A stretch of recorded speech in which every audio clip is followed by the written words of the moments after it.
JJ when you need them. Yeah, Psychic warfare. Let's go. All right. Hi, everybody. Hello. Welcome to Live from the Apocalypse. We are a not-for-profit TTRPG studio making actual play content in the forms of streams and podcasts to raise money for nonprofits, aid organizations, and progressive causes. We're currently raising money for the Rainbow Railroad, a global organization that helps LGBTQIA+ individuals facing persecution in or displacement from their home countries and find safety.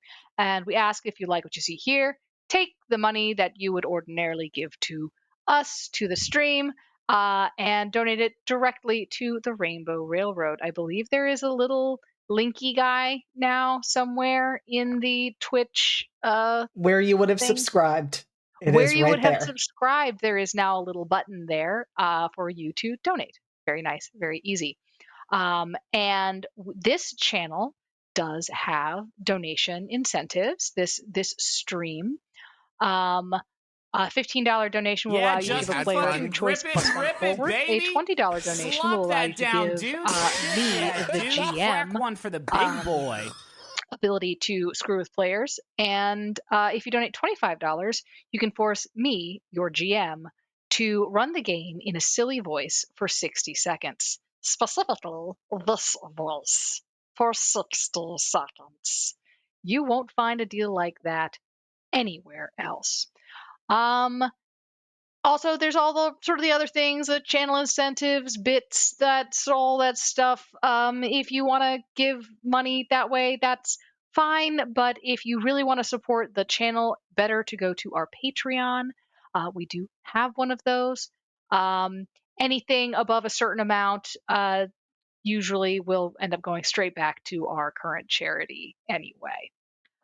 And with all of that, let's introduce our players. You are a sick son of a Kill that dog. Somebody is killing some dogs. Somebody is killing some dogs. There's only, I feel like I need to make the Secrets and Shadows reference, but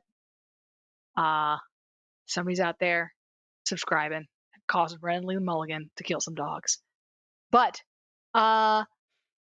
Amber, would you please kick us off with your introduction? We'll do plugs and where we can find everybody at the end, but just introduce yourself, introduce your character. Hi, everybody. I'm Amber, also known as the Space Jamber. I'm a TTRPG writer, editor, podcaster, and streamer. And today, my pronouns are they, she. That's a new revelation that we're going back to that. So I am playing. Oh my god, it's been a month. I fucking forgot who I was playing. Imogen Warwick. Pronouns they, she. They are the scholar. And yeah, that's it. A mortal. I don't have powers. I'm the only mortal on the crew, friends. Mm-hmm. So that's great. You better get some of those advanced moves. Get some advanced moves, because at advanced moves, you can learn spells. We are working on that. Yep. And next up, we've got Bedlam. Hello, I'm Bedlam. I am playing Jerome Nears, a highly social, tainted, demonically tainted, and recently had one of his ribs removed forcibly during a camping adventure. So we're going to see where that takes us. Yeah. What's a little ritualistic bloodletting in between friends? Brendan. I mean, if you didn't lose a bone, was it really camping? Hi,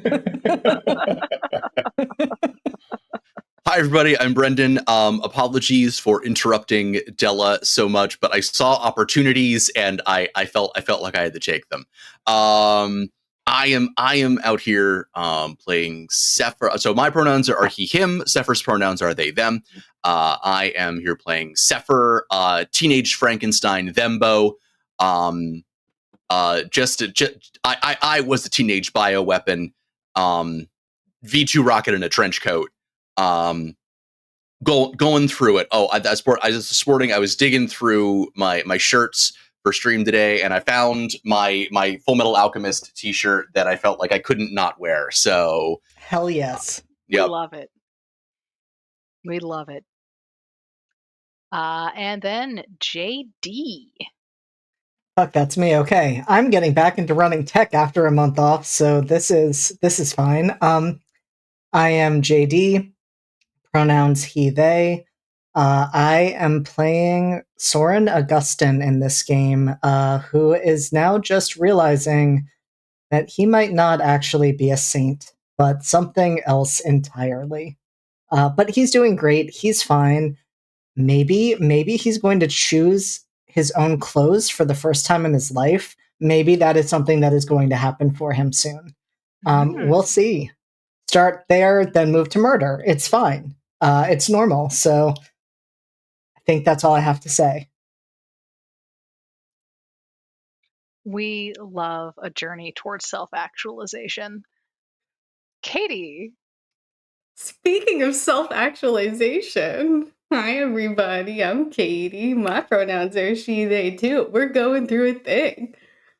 And I'm playing Penny. Her pronouns are she, her, and she is friends with all the bioweapons, also doing self-actualization, also it's manifesting them all episode hardcore because girl, don't we just like need to go shopping? I don't know.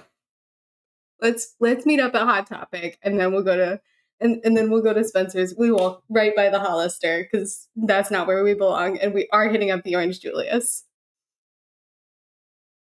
That's what I got. My soul is healed by this. All right. So we begin on, rather than starting on Saturday, we're actually going to backtrack ever so slightly. Because some shit, it went down on Friday morning. Imogen, you went off to school, felt like a kind of a normal day. Then you get a call or a page from Jerome saying that he's going to meet you outside the school building before class.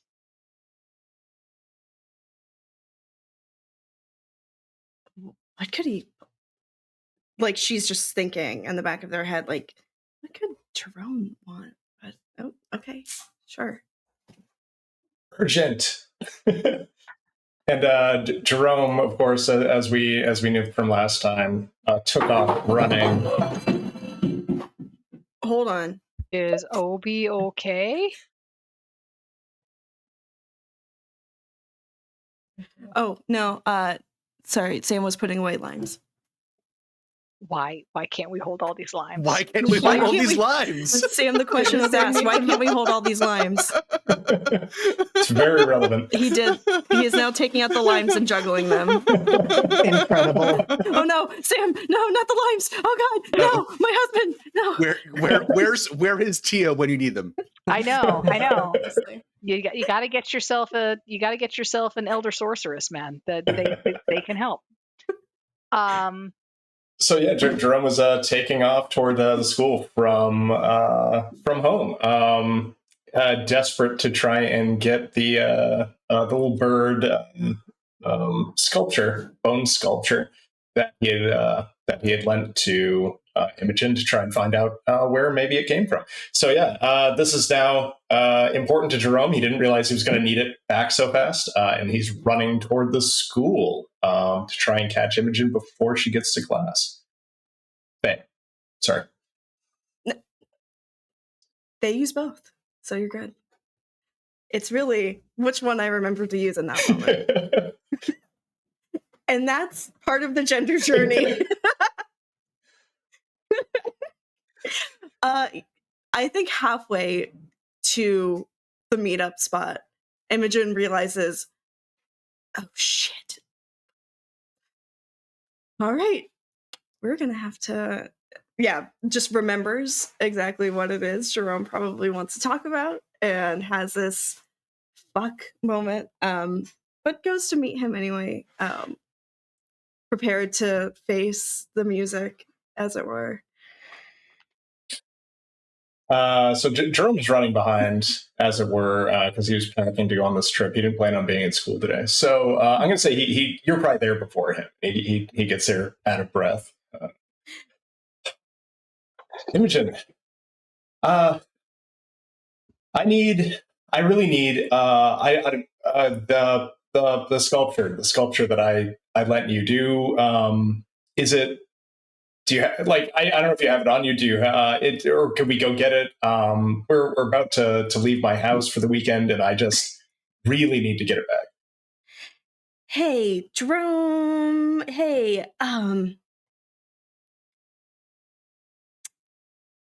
the trepidation is evident on her face, in the tightness in the corners of her eyes, and like the not full smile reaching, just very forced, like they like pat their like poofy curly hair back, just like, so about your sculpture, Jerome. Is it? I don't have it on me. And it's do you need your sculpture intact? Is that going to be an important thing for the sculpture? Yeah, very. Yeah. Is Imogen? Is it not? Is it not intact?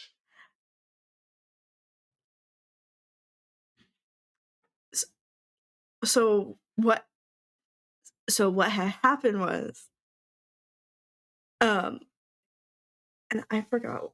Sorry, because I had COVID and I've forgotten everything pre-COVID. So can I get a reminder, GM, of why it's broken?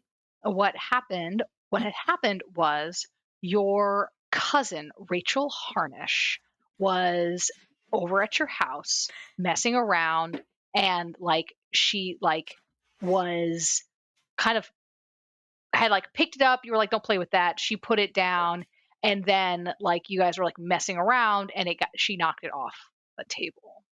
Okay. And it hit the floor and just, because I mean it was like made of little dry bones and ivy. It just gone. So how it was delicate and small and made of literal bones and ivy.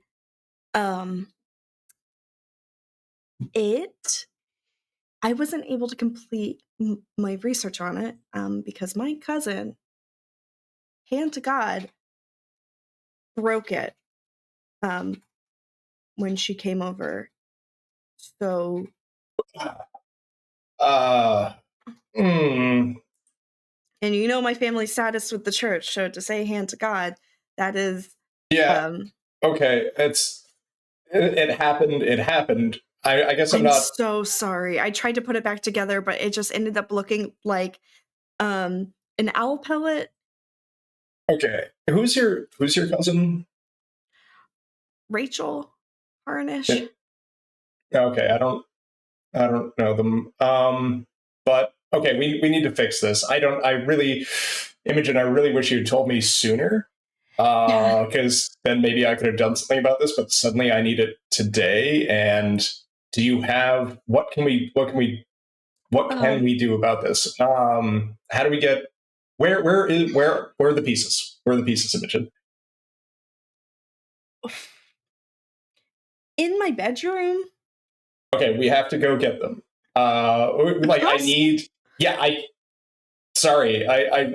This is really important. I wish you would let me know sooner. We have to go. I have to go get them now. Yeah, no, the shame was, it's not an excuse. Listen, I can't miss class because I don't need an excuse. But listen, hear me out, Jerome. My window is unlocked. You want me to climb into your house through a window so you don't miss class? Imogen, I trusted you with this. Like, this was extremely important. It's only one class. I mean, it's high school. I mean, whatever. But like, this was a huge amount of trust. And I really need to get it back. And like, I can't just like if somebody sees me climbing in through the window of your house, that would be like a huge detriment. I'm supposed to like do student counseling stuff this year. Like that would be really bad. I know. Okay. Yeah. Yeah, no, I apologize fully. And it was just the other day I hadn't had an opportunity to tell you it. I own up to this, and I will owe you big time for this, Jerome. Believe me, and Okay. I'm sure you expect that. Okay, but then let's start with missing a class because like I need your help right now to go and get this. Fine. Okay. Yeah. Okay. Sure. Yeah. Yep. Okay. It's the least I can do. If we hurry, maybe you can get there. Like, because I mean, we need to hurry, so like maybe it won't take that long. I'll just say I'm having issues with my period. Okay, sure, that sounds great. Okay, let's go. Where's your house again? How do we get there? I've never been to your house. Oh yeah. Imogen will just be like, just follow me. I'm sorry. We'll just.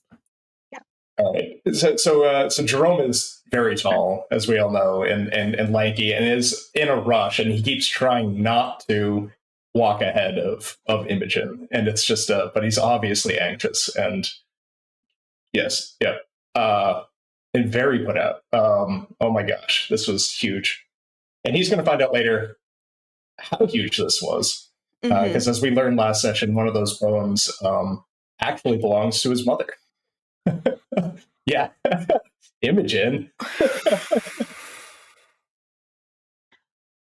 So when you guys get to Imogen's room, Imogen, you have as many of the bones as you were able to get.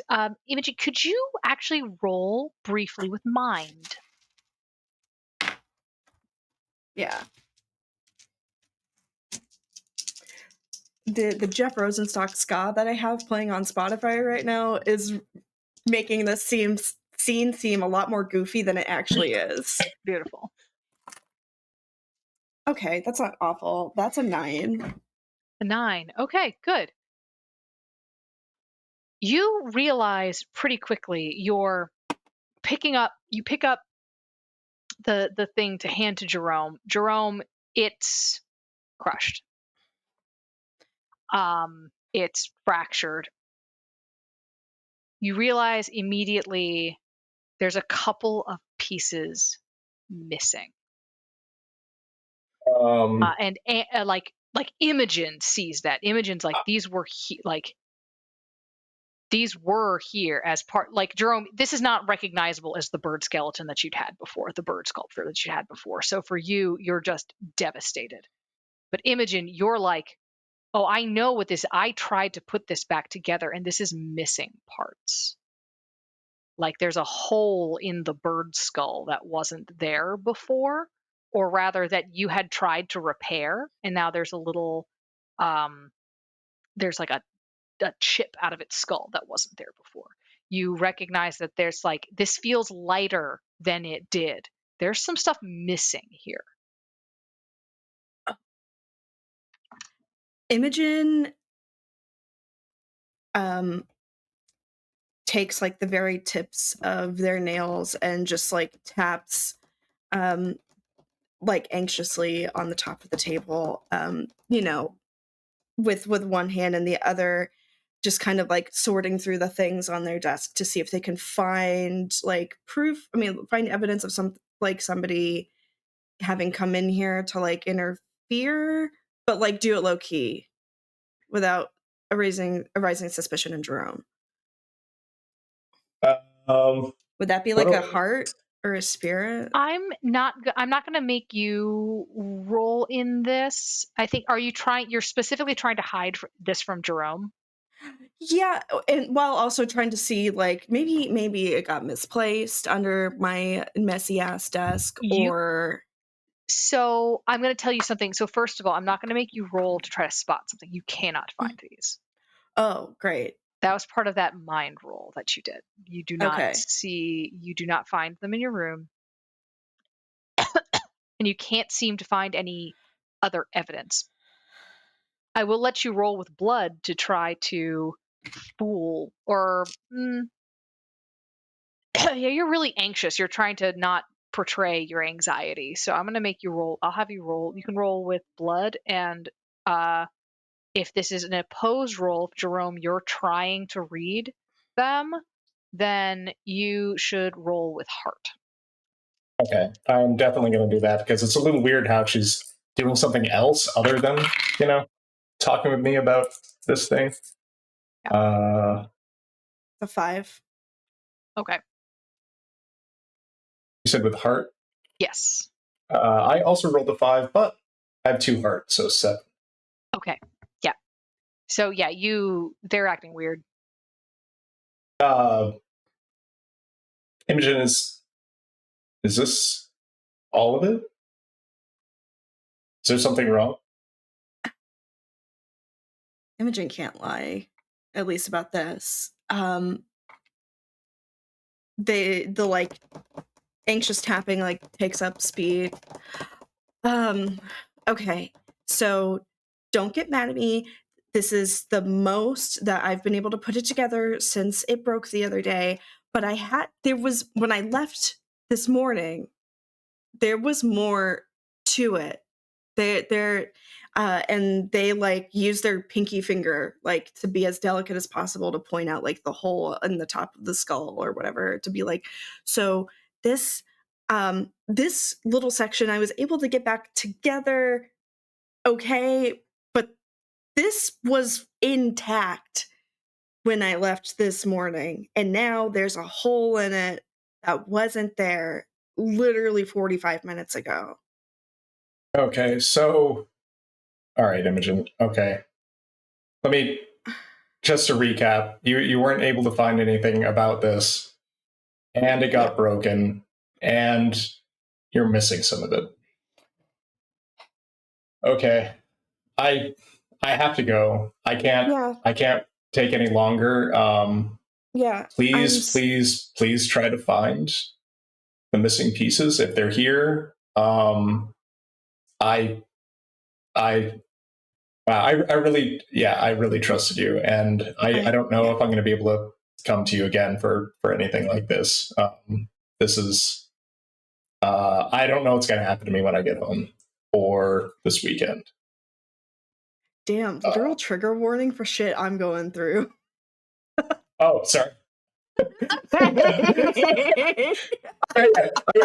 Jerome's loading on the guilt because this is a 3 debt. You owe me 3 debts out of this. It's huge. So sorry. But, yeah, no, it's so good. All right, Jerome. Oh man, Jerome is slumped. He leaves Imogen's house and just tries to rush back home. But this is like a trudge of he knows it's going to be bad when he gets home. So yeah. Imogen spent some time just like gently banging her head on the wall, just like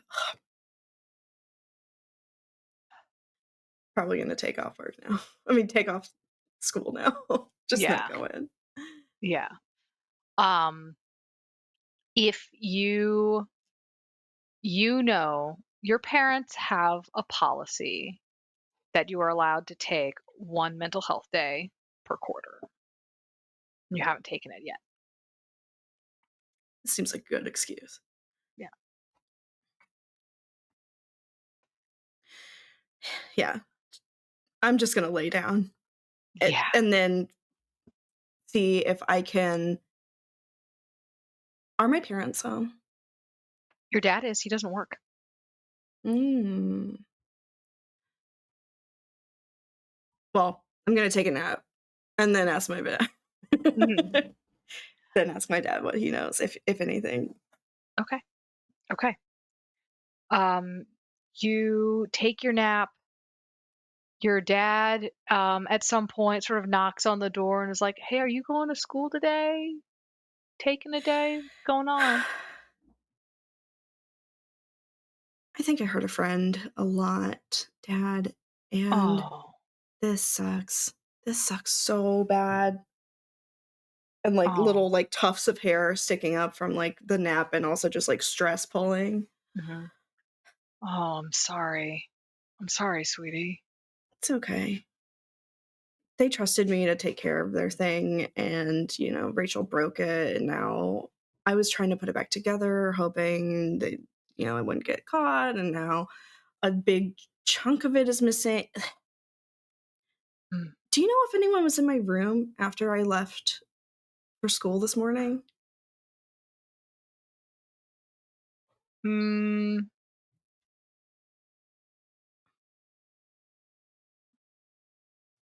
I came in after you left because you stole my Walkman again to listen to last night. But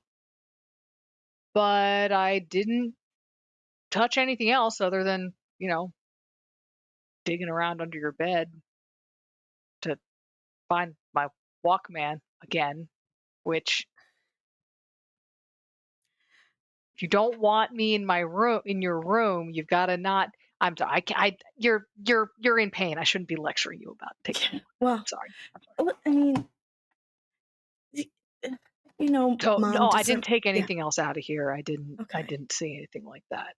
We can talk about the custody agreement for the Walkman at a later time, but yeah. Did you notice the like skeleton I was working on my desk at all? Yeah, I'll be honest. Kind of creepy.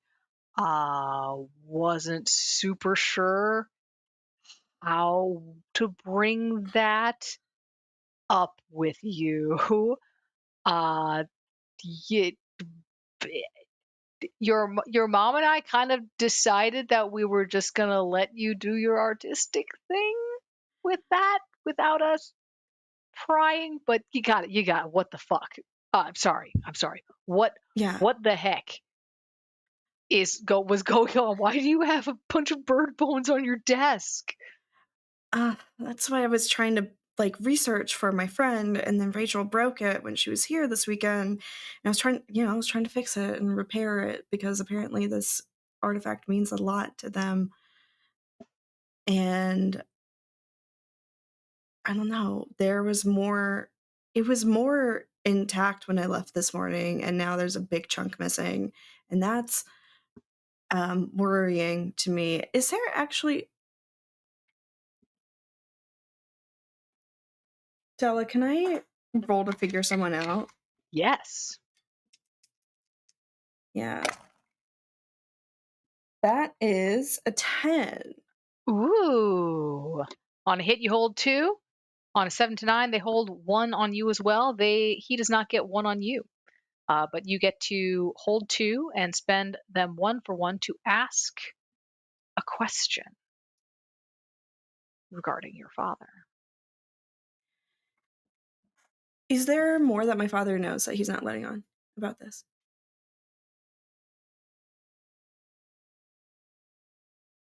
Yes. Who's pulling my father's strings?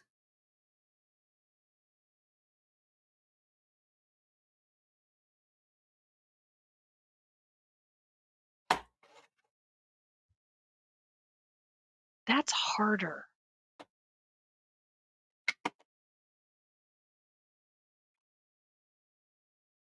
You have some.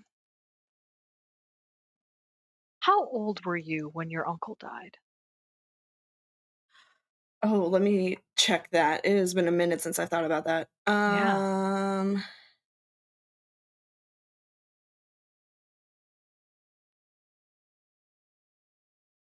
Oh my god. I think maybe I was super young. Yeah. Like an itty bitty 8, baby. 9. Okay. You have some memories when you were a kid. Your dad and his brother were super close. Your uncle was like the coolest guy. Mm-hmm. But uncles often are when you're 8. And when he died, he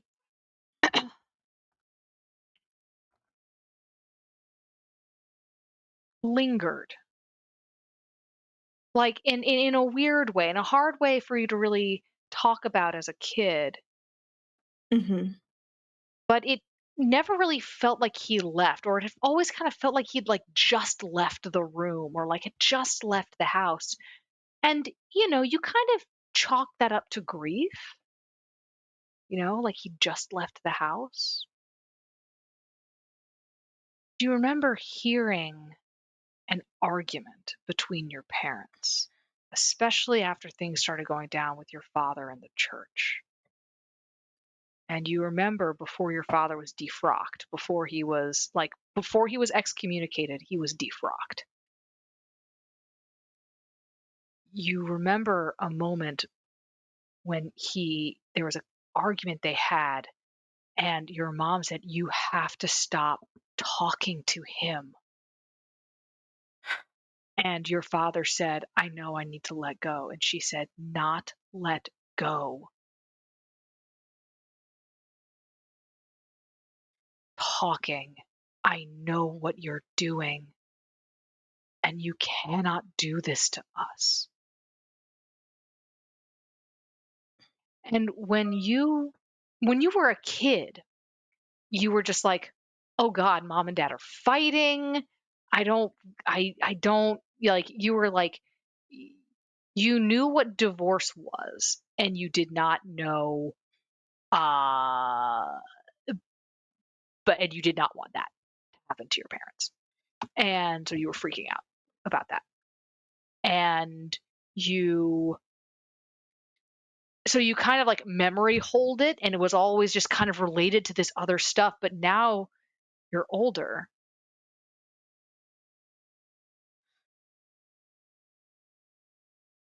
And you think your uncle might be a ghost and might be pulling your father's strings. You think your father might be haunted. Sick, but also, fuck.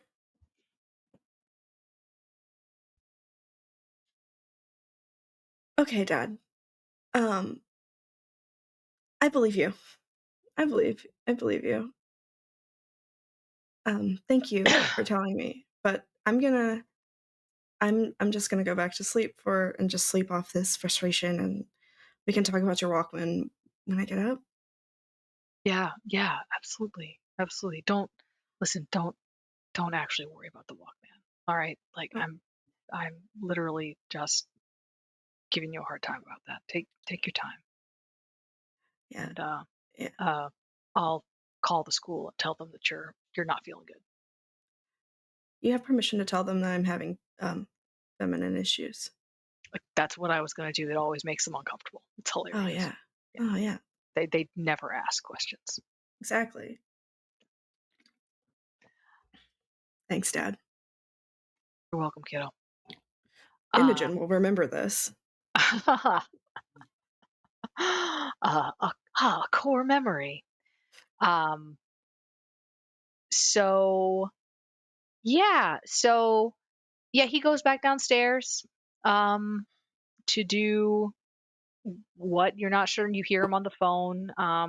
You kind of go about your day. Is there anything else that you do? You had a couple irons in the fire with getting the Gospel of Thomas, with all of that. Is there anything else that you want to try to get done on the Friday? My God, Dalla. Again, my brain is fried from what I remember from before I got COVID, so I don't fucking remember. Can we give the reins to somebody else? Absolutely. Absolutely, we can give the reins to somebody else. Thank you. Moving along, we're moving along to let's go to Jerome.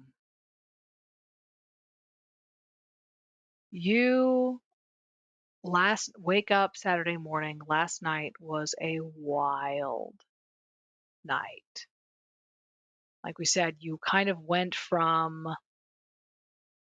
kind of getting in trouble for the bird and the bones, then to having like this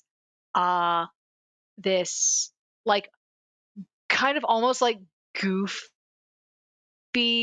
initiation ceremony that became a full-fledged ecstatic rite, which then transitioned into like a neighborhood potluck in similarly like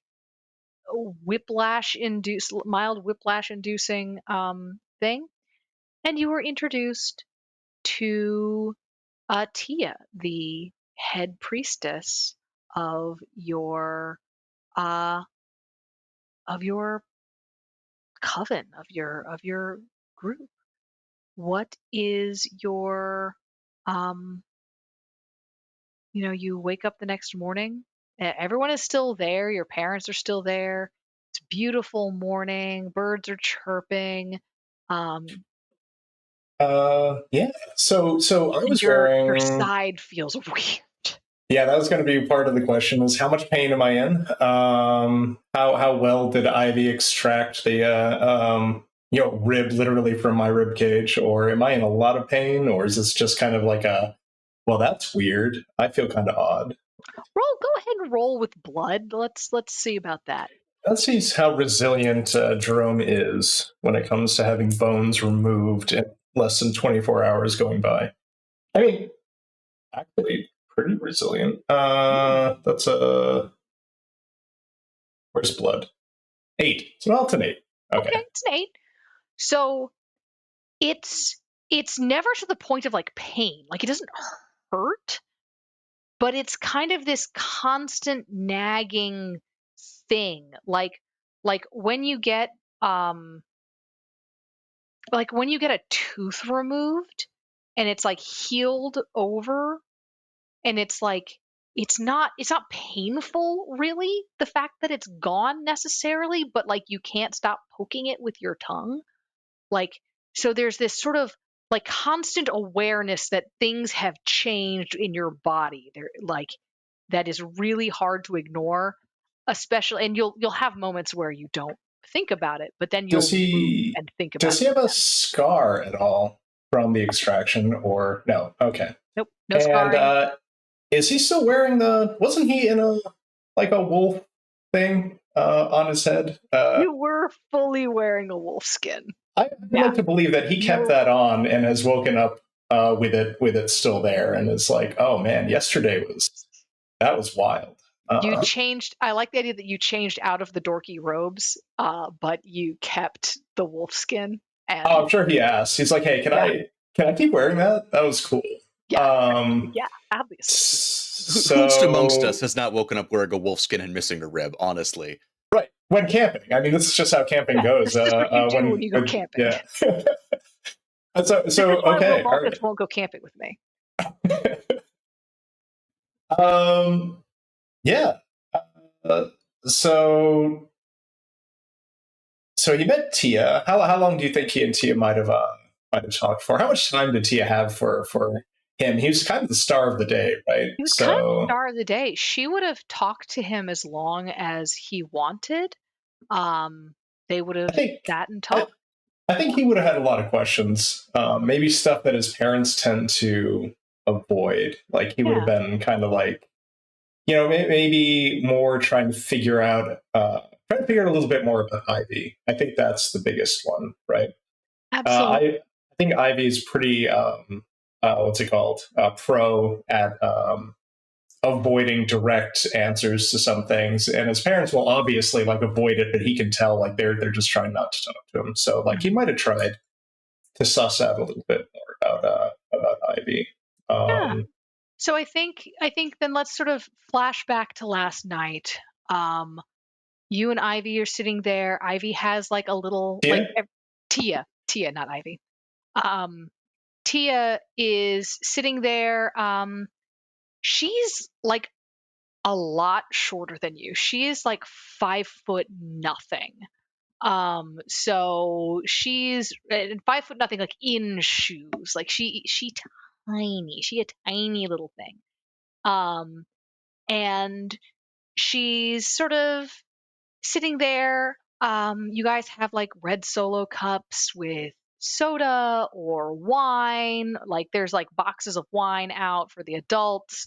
But y'all go to Snurch. You probably are able to steal some wine and nobody cares too much. It's now I'm contractually obligated to say Snurch at least once a session. It's actually I signed a contract.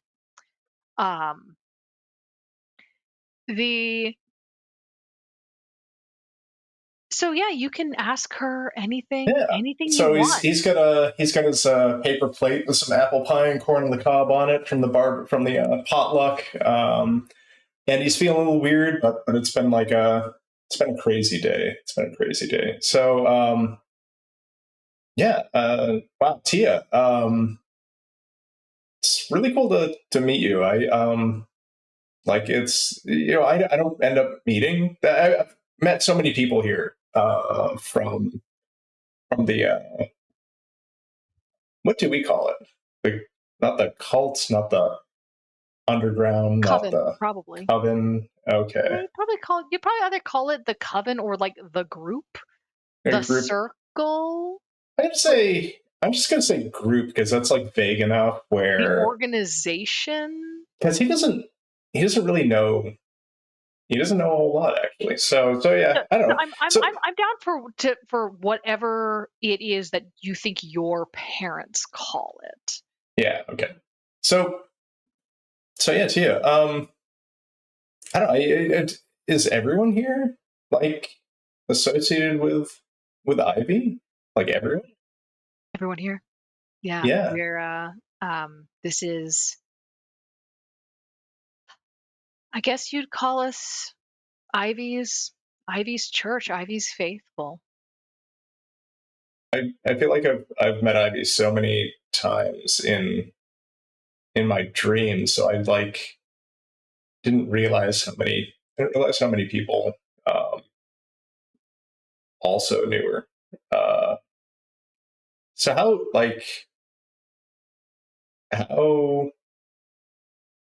have to ask, like, what is Ivy? What is Ivy? I mean, I've never been able to get a straight answer about like any of this, and it's all right. Like if it's, I understand, I get it. Like it's totally cool if you don't want to tell me directly or anything. But like, I don't know. I'm just been wondering for so long.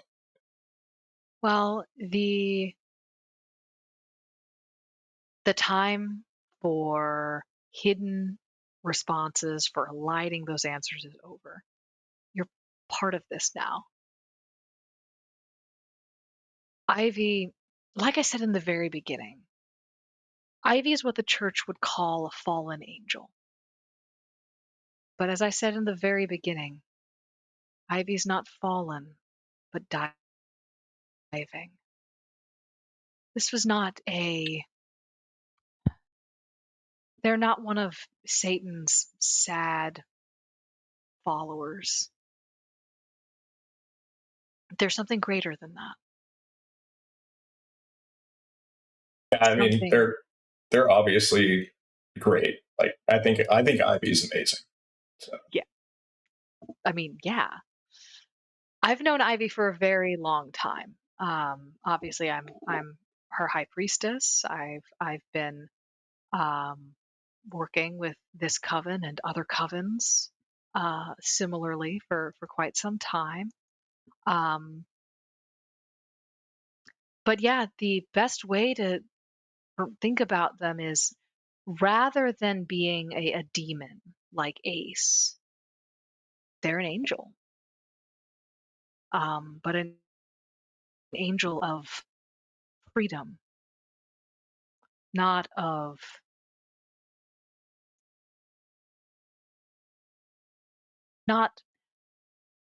there to follow the direct tool set that they were ordered to perform. Yeah, no, that makes total sense. Ivy's always been for everybody, like, being for themselves, being honestly just healthier than following blindly. So, yeah. that's pretty amazing. You said there were other covens. Like how many people are following up? That information I have. I will not give it to you. Okay, But I'll tell you why. If the church found out about this, they would crush us. So we kind of have to operate to an extent as individual cells. yeah, I totally get it. That makes sense. But you get it. I have to ask, right? Of course. Of course. It's natural to be curious. We appreciate that kind of curiosity here. Yeah. No. Wow. That's wild. How's your wine? Like, this is great. This is so much fun. Do we do this often? I like. Is it just when somebody gets initiated? Because like I've never been camping before. This is really cool. We don't often. I think some people go camping here quite a lot. I think Mary and Flora over there, I think they go camping here a lot of the time. They're the ones who like rented the campground, so on and so forth. Okay. They come camping here with their kids, um, you know, pretty frequently, I think. Um, and she'll sort of gossip with you, sort of talk with you about the rest of the coven. Like she might like invite people over and sort of saying like, "Oh, here's who to talk to if it's like gets really cold at night. They've always got extra blankets." Because she also knows that your folks don't go camping often, and your sleeping bag might not be great. Yeah, I know my mom. She probably just picked up the most expensive one and figured it was fine. Yeah. So yeah. Yeah. Okay. Cool. Then I can say that yeah, wake up the next day. He's pretty like. I don't know, he's pretty chill about the whole thing. He takes off the wolf costume. He's like, all right, I guess that's can't wear that anymore. But he definitely asked if he could take it with him, if he could keep it though. And yeah, I don't know. Like, I don't know if we want to play out like any further into the weekend or anything, but I'd say he just does general. Maybe stays out there as long as his parents want to stay out there, I guess. Or I don't know what their schedule's like, but yeah. Yeah, it's a pretty chill weekend. At a certain point, somebody does sit down and talk with you. I think Tia and your dad come sit down with you, and sort of your dad says, "So we want to know what if you have a plan for getting the bones back." Oh yeah. Oh right. Yeah, I'm when we get back because I was in such a rush Friday morning. I'm gonna go talk to Imogen again because I don't know. They said like some of the bones might have been like taken from their room, but they also weren't like being really straightforward with me. So I don't know if they just lost them and they were just telling me that somebody might have taken them. So I like they could still be in the room. Is what I'm saying. Like, and I feel like I just go back there and really like try to help them search and like really find the bones. Mom's bones are she has a bone in there, like literally missing one of mom's bones. I'm gonna go back over there. I don't want to make like a huge deal out of this yet, like for Imogen, but so I don't need like I don't want anybody to come with me if that's all right. But like yeah, definitely gonna go back over there and try to search through the room and like see if we can really find out what happened. Um, we know her cousin Rachel now, so if we can't get something from Imogen, then we should talk to Rachel as well. Basically, I'm going to do everything I can to hunt these down. Rachel Harnish. Hmm. Right. I don't know Rachel, but I did give the name to Ivy. They look at one another, and Tia nods and says,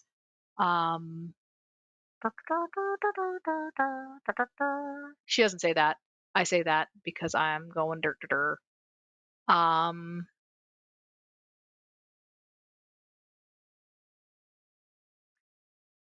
When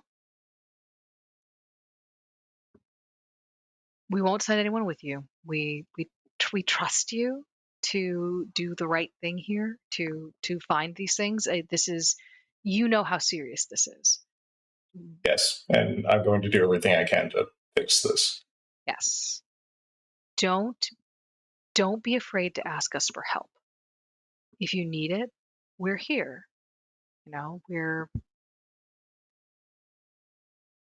the church's image of people like us is that we are fractious and fractured, and that we delight in one another's misery. You know that that's not true. I do. Obviously, we're a lot happier than the church is, so. In a lot of ways. And your dad kind of goes, eh. And Tia like gives him a look, and he's like, okay, look, I've seen like other demon following cults that suck. Like that they suck, that they genuinely suck, and they're bad people, and they're full of bad people doing bad things because they think it's funny to. Oh, Dad, that's not who I meant by we. That's not who I meant by we. Yeah, and Tia's just like, just kind of doing like the get a load of this guy thing, and he's just like, it's important to be exact, you know, like, come on. And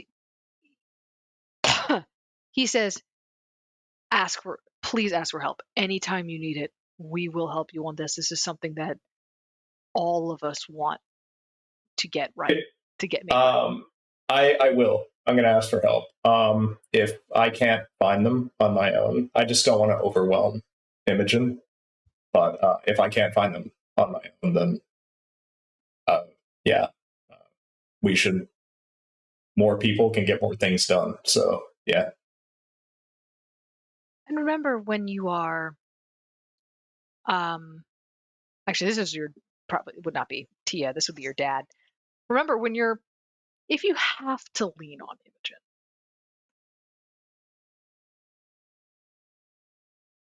remember that we're secret. This is secret. Ivy's church is secret. But you're a member of Ace's church too, right? You can lean on that, and she'll know that you follow Ace. And now that you've been properly introduced to the organization, you've been properly inducted, you have access to all of the things that a normal that you would have had from the beginning with Ace. You would have access to the body, the changed shape, and you know how intimidating that can be if you need to intimidate someone. Thanks, Dad. Thanks. I'm not going to do that. I don't think that's going to be necessary. Imogen, I really think she wants to help, but I appreciate you pointing it out. All right. I just want to put it out there. I don't know Imogen. But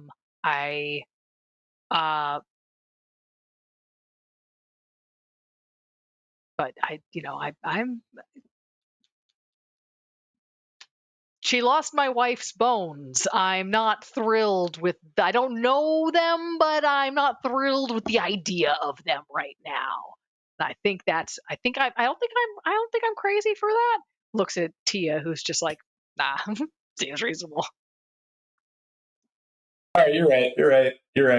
I think this will be the fastest way though. So that's all I care about. Fantastic. Things sort of move on from there, and it's kind of a nice weekend. we're going to move on and move the camera over to an attic room full of electronics and things in jars and electronics in jars and paper and books and ink. It is Saturday morning at Sefer's house. Sefer, what are you up to?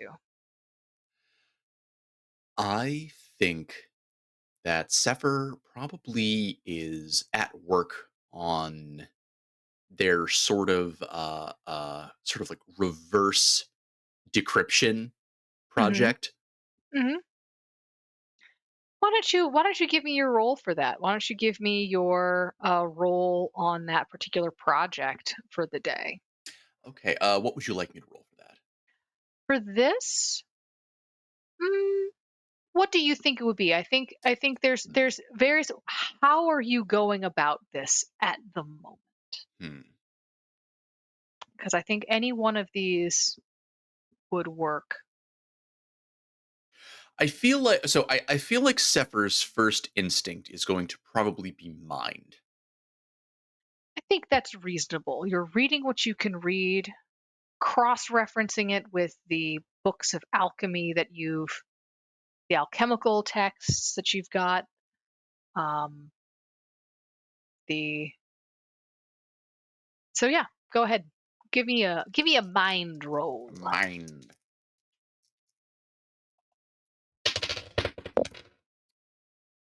That is so +1. That is going to be a 6, which I do not think quite does it. You run into a block pretty quickly on this one. And the block you realize is that you've got a bunch of books on alchemy, and you know that alchemists use this kind of it's not a cipher, it's a It's a code language. yeah, it's a code language. But the thing you're quickly learning is that you don't actually know that code language. There had been a little bit of an assumption of like, oh, the library in my mind might open up and give me some of that information, like it does sometimes.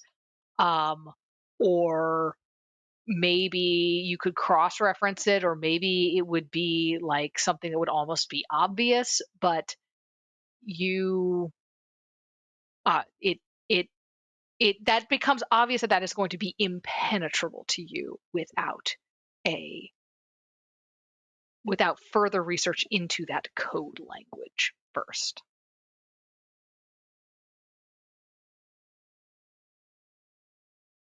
Your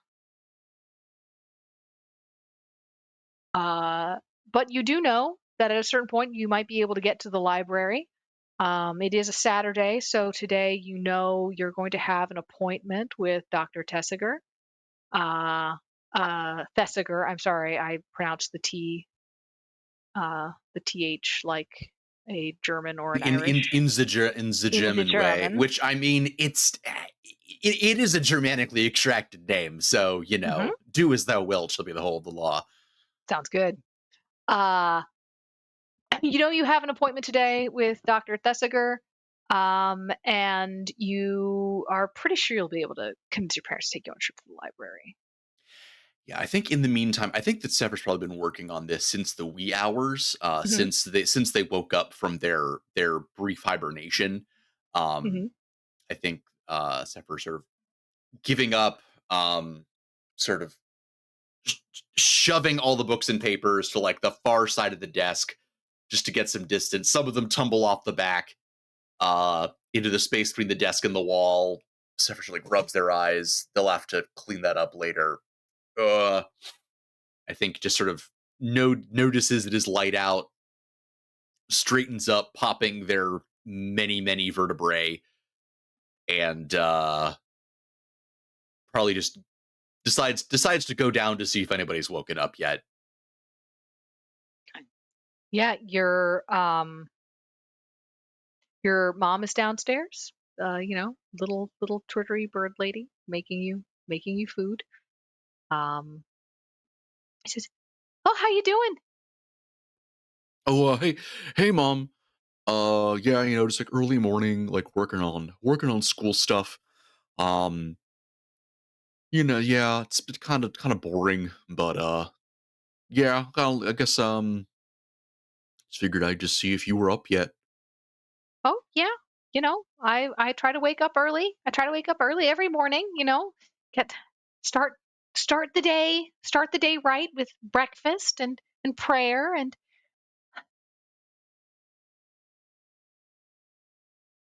sort of looks out the window. And for a second, you have this moment where you realize that she's actually quite old. Like Father Carl is like in his early 50s. Hmm. But he's also one of those guys who like looked like he was in his early 50s in his early 30s. Like Hmm. he's one of those guys. He went gray early, just kind of jowly. Yeah, like Uh he was a church hunter in a previous life, so he's lived hard. he's Ian McShane. Your dad is cast Yeah, as Ian yeah. McShane. I'm just going to go ahead and say right now that that's who he is in my head. Um uh but Sister Marie, she's sort of sitting there. She's actually wearing her habit, wearing her habit, which she doesn't always do. But she is this morning, and you're like, oh wow, she's like in her like mid to late 60s. She's she and Father Chapek they're not married. Yeah. They're raising you together. Um, but they have like separate rooms in the house, and um you have a moment where you sort of realize the impermanence of this. Yeah, I think particularly because just the concept of age is such a weird abstraction inherently to Sefer. I think that Sefer doesn't always fully like Sefer can clearly determine like this is a child, this is a grown person because they are of different sizes. Hmm. Um very easy to determine. But once someone has reached a grown size, I don't know, they're all kind of the same. So I think yeah, sort of a brief moment of like having that click that like, oh wow, yeah, Sister Marie is old, and that for regular people is means that she's gonna die at some point. That's not the comforting thought that Zephyr felt like they were going to start the day with, but But she's sort of just sitting there looking out the window. She says, "No, I think on mornings like this, what I like to do is, oh, Sapphire, come here, look at this." And she points out the window, and uh, she like is showing you like there's a bird out there. There's a and she starts telling you all about this bird. It's a fuck it. Let's say it's a belted kingfisher because that's the only bird I can think of at the moment. And she's just like, oh, it's a long way up from the river. I'm surprised we're seeing one up here, up in our backyard. It's come to the bird feeder, and she tells you all about how she changed the bird food and the bird feeder, so she's getting a variety of species in it. And you're getting her little birdie info dump in the morning. Um, and then when the kingfisher leaves, she stops and says to you, uh, "So you gonna go see the doctor today?" yeah. Uh, Is I there guess I any? don't really have a much choice in it. I mean, not that I don't like Doctor Thesiger. Uh, you know, uh, she's nice. I mean, I feel like she kind of get gets me. a little bit. It's kind of like, she's good to ask questions too about just like, the stuff that like, is happening to my body. You know, I guess like, I don't know, it's like a puberty thing for like regular people, but like for me, you know, and there's not a lot of people that know what that is. It's really just Dr. Thesiger. Um, and I guess maybe my first doctor, but obviously he's not around anymore. Um, but yeah, I don't know. It is still kind of awkward, talking about these things. And like, I don't know. Sometimes I feel like Dr. Thesiger doesn't like always like when she looks at me, I don't always like think that she's like seeing a person, I mean, which I get, like I'm not a person, but You're a person. You might not be a human person, but you're a person. yeah, I guess there's just like, I don't know. You know what I mean? I know what you mean. I know what you mean. I I think I know what you mean, and I know it's probably more impactful for you because of what you are and because of your relationship with Dr. Thesiger, but I kind of get that feeling from her too. I think she might just look at people that way. I think that might be a Dr. Thesiger thing. It's actually more comforting than I thought it would be.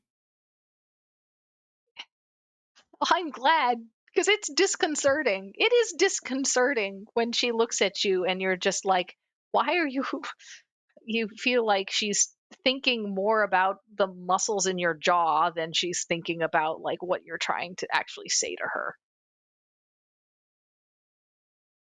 Well, I don't know. I've learned that there's a lot of things people find disconcerting that I find fascinating. So I don't know. Maybe Dr. Thesiger and I have that in common. Could be. It can be good to find things in common. It can be good to find things in common with people. I'm sure she's got reasons for being the way she is, and God bless her. She's she's done right by you. She has. So She no has. matter how disconcerting I find her occasionally, I will always be grateful to her because she brought you to us. She puts her hand on your hand and sort of smiles and sort of shakes your hand a little bit. Um, so do you have any other plans for today other than going to the doctor? Other than when we after that, because that's I gotta get Carl up. That's not okay. Uh, your father is not a morning person, and you know this. So we've got like an hour and a half. He's gonna take a while. Do you have any other plans today? I don't know. I was maybe going to swing by the library. I might try to get together with like a school study group. Maybe, I don't know. I'll be honest. I'm kind of tired from the schoolwork I've been doing. We'll see. I've been kind of going between like prayer group in school and doctor's appointments. I need to find a hobby. Hmm. A hobby with fewer pickles. Fewer pickles. Fewer pickles. Well, I was gonna suggest canning, but now No, I gotta like I feel like I need to like get out more. I need like a physical hobby, but like that's always so hard with mm, trying to like you know not, I don't know, stretch out so much. you would be very good at basketball, but I can see how it would not be useful for secrecy.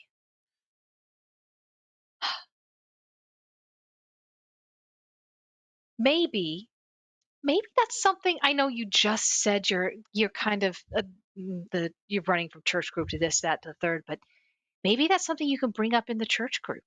Maybe there's something that you guys can do. Maybe that's another way that you and the other kids can like help support one another is just by like even having a I don't know, a running club or like a tennis match between you and some of the other kids where it wouldn't be quite so unfair. Maybe so. I'll think about it. Maybe we can start like an intramural soccer team or something. Kickball. Well, that sounds good. Yeah. Prayer group kickball. Kickball. Kickball's fun.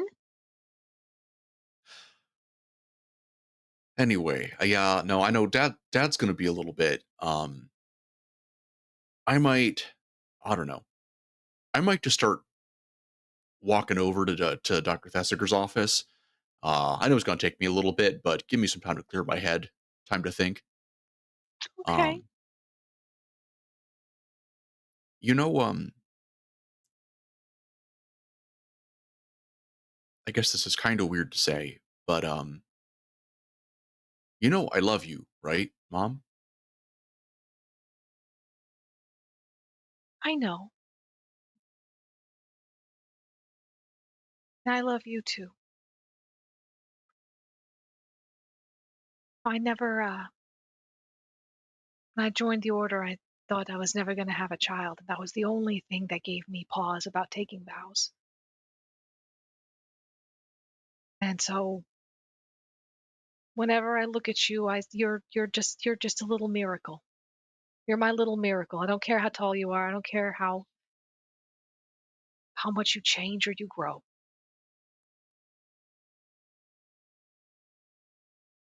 I love you too.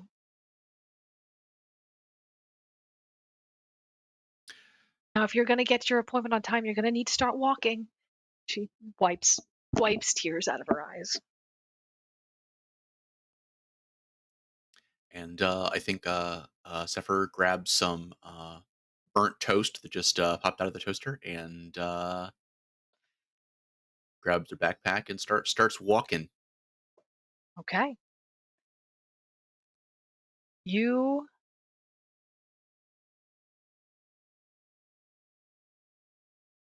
keep going to Dr. Dr. Thesiger's office. It takes you a while. Oh,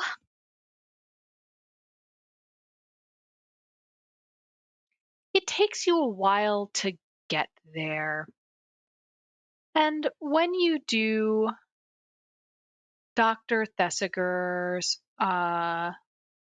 their office, or her office, is in a it's not actually in a great part of town. It's actually kind of in a business park on the side of Route 40. So if you're familiar with Route 40 around Ellicott City, that's kind of where it is. I'm thinking like one of those areas. This is specifically for Ellicott City people. It's one of the little business parks next to the crab shanty. Um, and if you don't know what I'm talking about, don't worry about it. The So it's in like one of these little office building-y things that's just a very, very 1990s vintage. Aggressively 90s. Yeah, aggressively 90s. So when you go in, you sort of walk up the stairs and then walk around like this second floor like balcony thing to get into her office, where there's a tiny little waiting room and there's a couple other people in the waiting room, and there usually are when you get there. And you sit down, flip through some magazines, and eventually your name is called.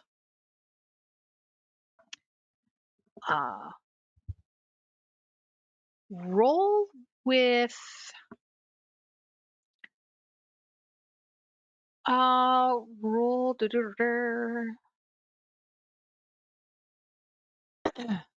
Interesting question. I feel like this has really come up before. I'm assuming that for like everyday use, I'm assuming that Sefer has like a legal last name that is used for like everyday stuff.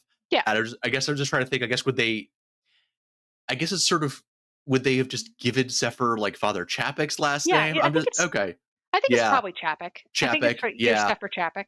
Yeah, it just occurred to me that they're calling everybody and then calling everybody's names, and then they're just sort of like, Sefer, no last name, Yeah. entirely unsuspicious. Yes.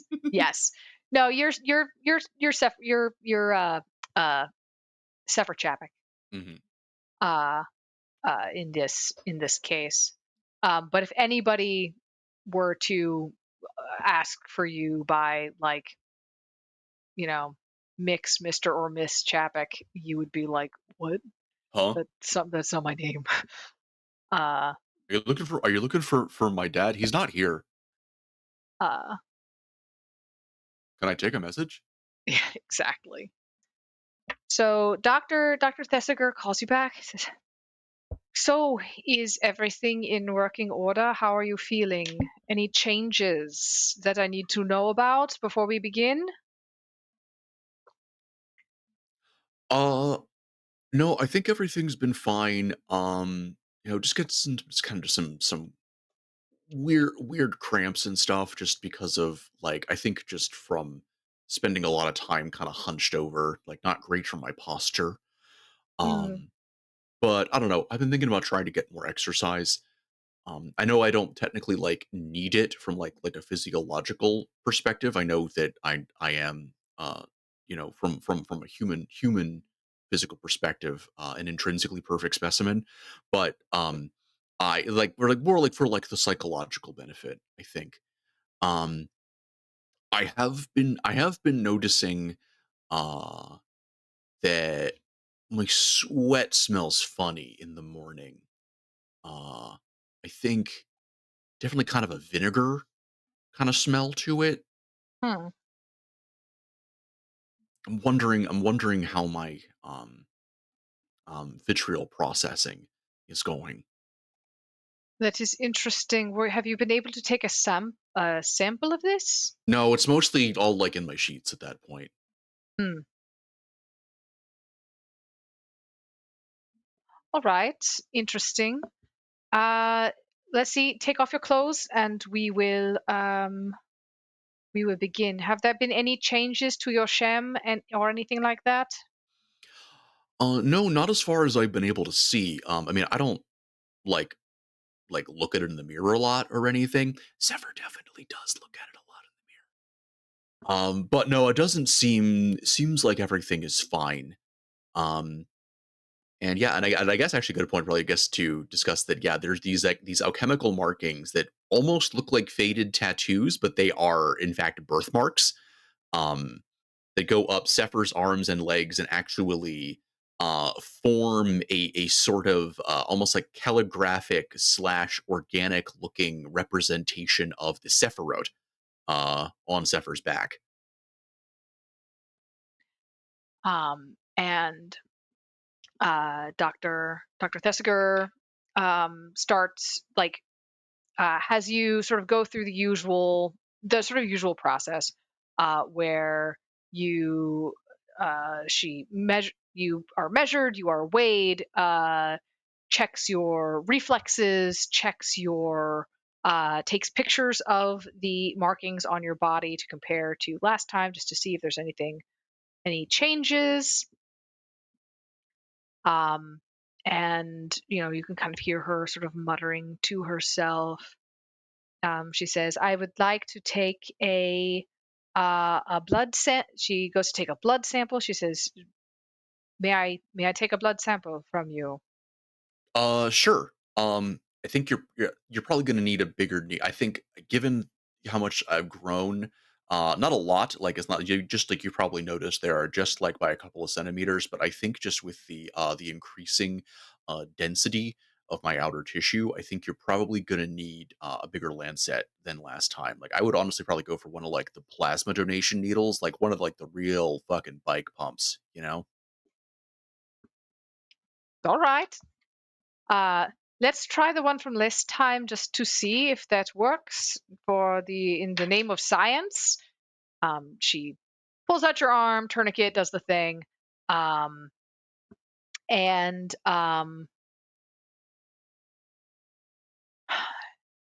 do you have an armor rating? No, I don't actually have an armor rating. Okay. She's able to find. She sort of looks at you and she says, "I see what you mean. I think if I had not been pretty aware already of how your body works, that this would cause quite a concern. Your veins are deep, which is interesting. Interesting. Interesting. I was looking. I do technically get armor, but only in certain situations. I have to. I have to be. I have to be like going full monster at something, and then I get armor rating, which I am not in this case. No, you are. I am just going full Sefer. Yes. She looks in your eyes. Has anything changed recently in your diet or in your socialization or anything of the sort? I mean, I've been spending a lot of time with some acquaintances from school. People from like sort of like a church group for like other uh like um abmortal sort of situations. Interesting. Do you notice anything happening in you when you are around them? Is there increase in desire to do anything? Do you particularly want to make changes in your life, or is there any kind of changes in you that you notice when you're hanging around these people? uh I don't know. I guess I sort of like them. Like it's nice to like I don't know, be around people where I don't have to conceal quite as much, you know? I get to feel a little bit more like, I have peers. Uh if that is something that like homunculi want, I want them and I'm a homunculus, so I guess homunculi want peers. Um there is that friggin' fox though. It's Fox. It's just fox follows somebody around that I know. And it's real weird. I don't know that I like it. I just I don't know. It bugs me. It's like kind of like just like having like a splinter under your skin, you know? And I'm just kind of like or like a loose tooth. Just kind of like I kind of keep finding myself just kind of like mentally thinking about it, mentally picking at it, like a scab or something. It's a weird fox. That's what I'm saying. It sounds like a weird fox. Do you um interesting.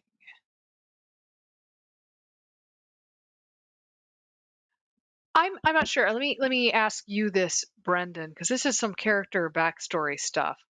Um, how aware is Sefer of their instincts? I think it's something that probably they've discussed with Dr. Thesiger that the idea that homunculi have these instincts and imperatives, but the Dr. Thesiger does not probably like have a way of determining what Sefer's instincts and imperatives are. Um, so I think it's one of these they probably discussed in terms of like this is something to be aware of. Hmm. But Dr. Thesiger may not know what they specifically are, and Sefer has only sort of thought about them intellectually. I'm not. I think Sefer is aware of their existence, but I do not know if Sefer would have the self awareness to be able to put two and two together without somebody like painting them a picture. So Dr. Thesiger nods and says, "Interesting. You are drawn to this fox. Is there a specific? I've been having a time with wandering accents recently. I do not need to wander into France. Uh, give me a moment. There we go. Interesting. What draws you toward this fox? You say it is like it is like a loose tooth or something that you can't shake? It's like a it's kind of like it's like a splinter tooth scab fox. Its emanatory context is extremely incorrect. How so? How is its existence on this plane? It's pushing forth onto this plane. It's wearing it's being a fox wrong. It's wearing fox incorrectly. Interesting. And this is whose fox is this? Just like someone I know from, like group, school, class, times.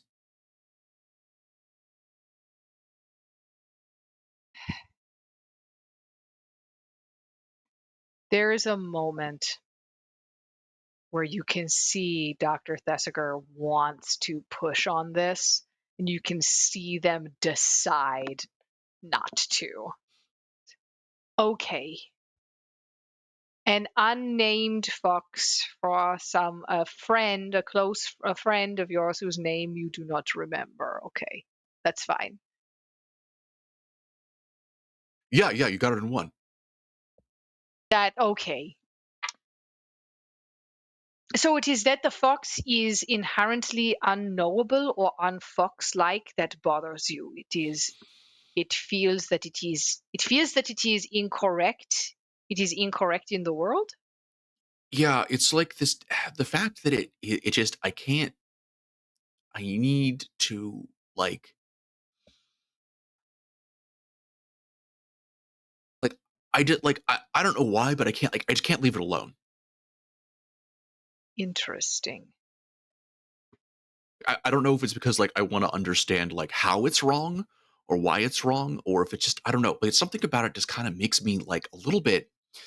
I don't. It irritates me a little bit. Like I'm a little bit tetchy, you know, kind of I don't know, any time that I'm around it, I feel like I unhibernated on the wrong side of the pod, you know. Interesting. I would like you to stay very aware of these feelings if you can. If you can keep a journal or something along those lines of these feelings of when you see this fox, your unnamed associate's fox, that you keep track of these feelings, how intense they become, and what sort of uh, impulses you find yourself having, so that we can see this might be related to the instincts that were pre-programmed within you. Really? Okay. Sefer, you have never spoken of interest with interest to me in something like you have spoken about with this fox.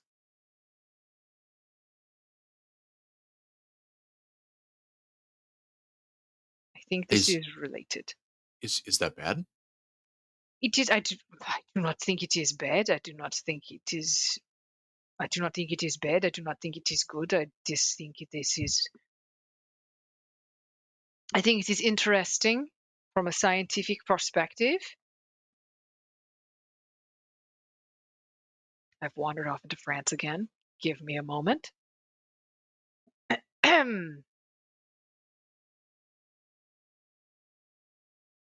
And I think that you should be careful. I don't think that it is vowels, y'all. Okay. Repeat after me. Austrian sausages. Austrian sausages. Thank you. That is exactly what I needed. Austrian sausages. Thank you. Very good. I think you should proceed carefully, because I think that if you are we don't know. We don't know why you were created. We don't know any of these things. So we can only find out through context, and this is as good a context as any. I think you will I think you will find out, and I am very glad that we are finding out with an animal and not with a person, because I think one of those things will make my notes much more complicated. A fox is much easier to write my notes about. So that, and I obviously would be quite concerned for your safety. Okay.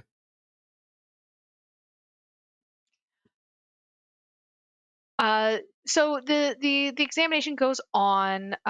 She sort of pulls out this thing for you to like wear overnight and in the morning to kind of like, it's like a little like, it's like a sticky pad to put on your skin to measure your sweat, and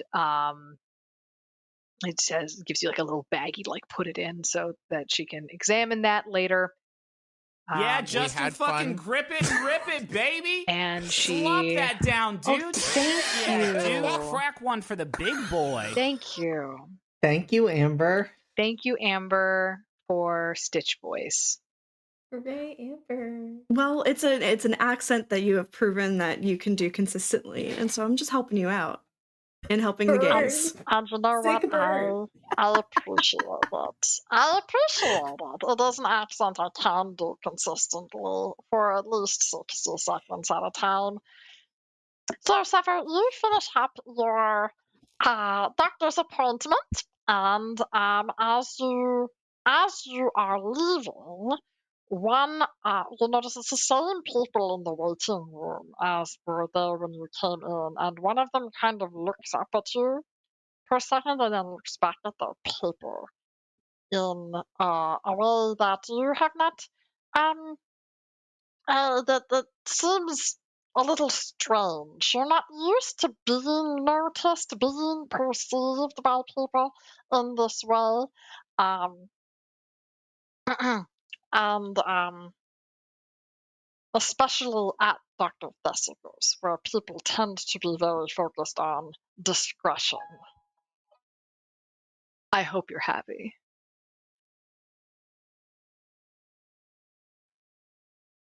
I love you.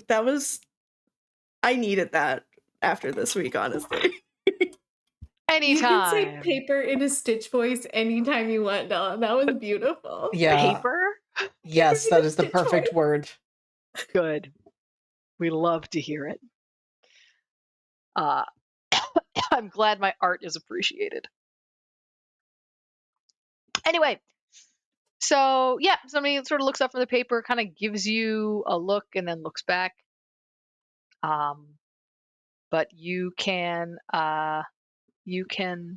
sort of go on your way.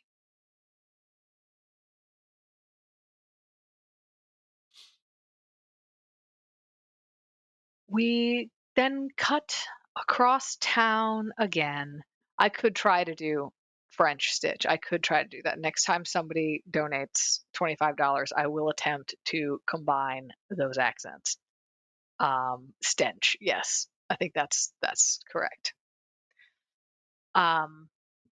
We cut back across town to the Grimpley residence. It is a Saturday morning. A couple of things are happening on this Saturday. Penny, you are going to, you like made a meeting with Ace. Oh boy. Yes, she did. And yeah. But last night was a wild night for you guys. Just absolutely full of revelations. Your friend is a homunculus. Soren's not a saint. Penny has visions. The world is full of fuck. What is what kind of, as you guys kind of come downstairs and sort of see one another, we've sort of established that you often wake up first. Penny often wakes up first, and Soren, you sometimes don't really even go to sleep. Do you guys sort of, what happens is you guys meet downstairs? You're kind of the only ones up on Saturdays. The parents are kind of sleeping in. Penny's washing out the she's like finishing up the rest of the dishes. Penny goes downstairs and immediately does any dishes that are left in the sink.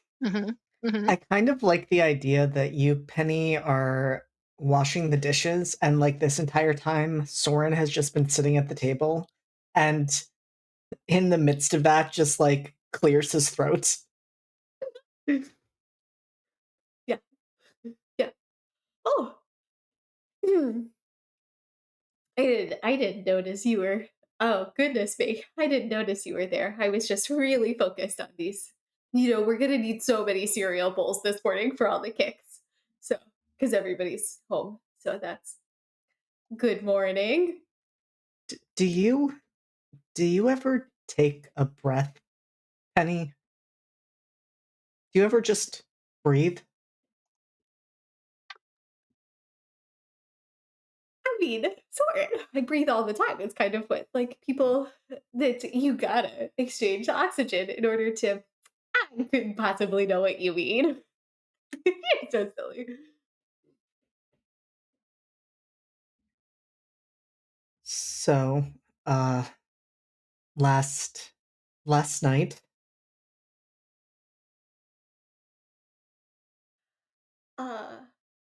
Yeah.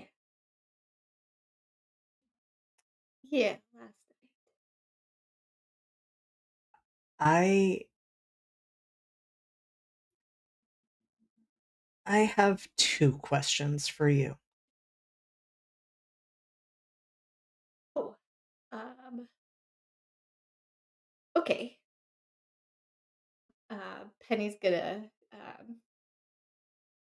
grab a cup of water and fill it up from the tap, or she's gonna grab a cup, fill it up with water from the tap, and then she's gonna grab another cup and fill it up with water from the tap, and she's gonna bring 2 cups of water and sit them down in front of both of us, and then she'll shoot. And Soren just places his hands around the cup for a few moments, just feeling the coolness, and does what he was encouraging Penny to do a few moments ago, and takes a couple of breaths. Yeah. And doesn't really meet her eyes as he says, I know you told me that you were having dreams about me. And I know you told me that you had dreams about the night I died.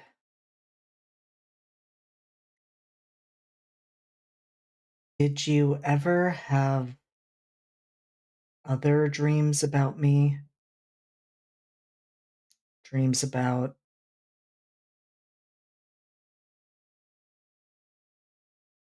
other moments in my life? Maybe moments with my parents?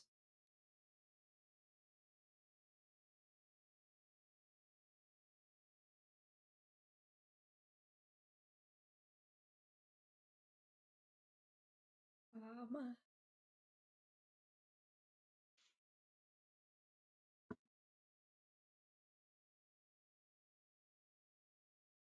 did she? No, not don't think so. really. I don't think Yeah. she ever did. If Yeah. you really want, you can roll with spirit. I'm not asking you to let it out, but I'm just sort of like as Soren is talking, if we want something weird to happen, you can roll and I can see if something weird happens. Oh god. I don't want anything weird to happen, but I feel like we all gotta have weird things happening. So. Sometimes weird stuff Ooh, happens. well, that's a 10, so Ugh.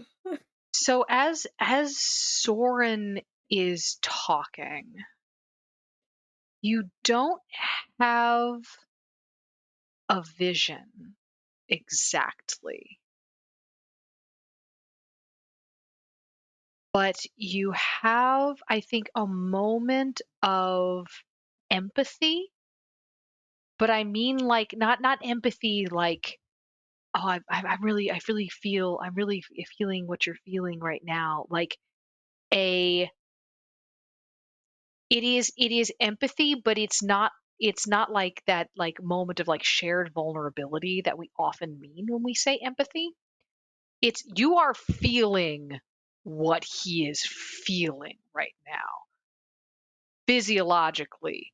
What is that? What's going on in your body right now?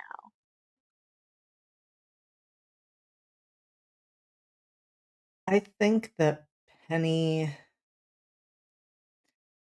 I think there's almost a moment where for you, Penny, like you don't realize what you're feeling because it's so similar to what I almost imagine Penny feels all the time. Like that feeling of adrenaline just constantly there. But what I think feels different is that in that moment of empathy, you're realizing that this isn't a feeling that Soren is used to in the way that you are. Like right now, blood is coursing through his veins, his heart is pumping, his breathing is speeding up, and he is terrified of what your answer is going to be. Okay. So, right. So, Soren asked that question, and the moments like sit immediately afterwards. I think what we noticed probably is that Penny and Soren's breathing like synchronize, right? Almost to the point where like their heartbeats are synchronized. And um and I think like in the quiet, right, of this kitchen that is not normally quiet, it is very bizarre to hear two people breathing. It is extremely bizarre to hear two people breathing at the exact same rate. And there are and all of the stress and all of the anxiety and all of the adrenaline, right? To almost be able to hear their heartbeats. And so I think Penny sort of uh picks up on that strangeness, on that bizarreness. And she'll look up from the cup of water that she was intensely staring at and meet Soren's gaze as best as she can, right? Or at least look at Soren. I don't know where Soren, I but think with that, Soren also was looking into his cup of water, and I think there's a moment as Penny looks up that he also looks up.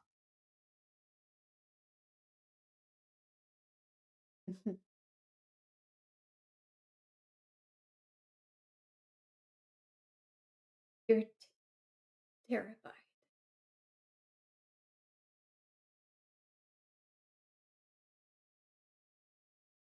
Did you? Did you see anything, Penny? No, sorry. No, I haven't seen anything. I haven't seen anything about your parents. I haven't seen anything about your parents, but if you want me to, I swear I will try as hard as I possibly can. Or if you don't want me to, I'll never touch you again. I don't want to. I don't want to. I don't. You don't scare me, and I don't want to scare you. Not anymore.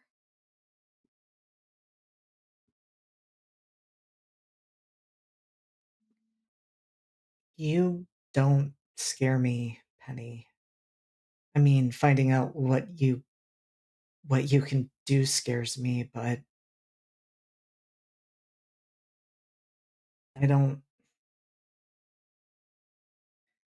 I think it would feel different now if you were to tell me that you saw anything about me than it would have before I knew, if that makes sense.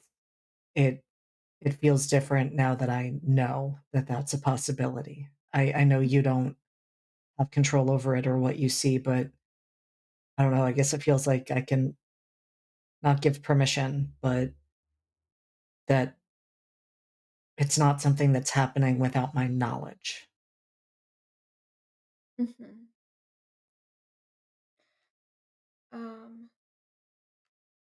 I see. I don't, right, I don't want to be intrusive. Uh, I don't want to be intrusive, but I know that sometimes I am.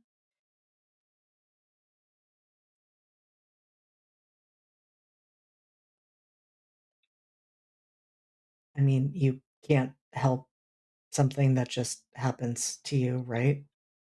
Like, that's not your fault.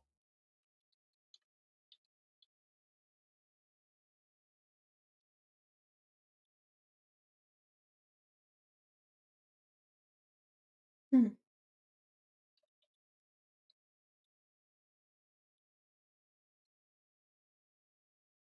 But it is my fault if I can't, if I don't figure it out right now that it's happening. If I don't like figure it out, if I just let it, you know, go wild, then that is my fault. So I do need to.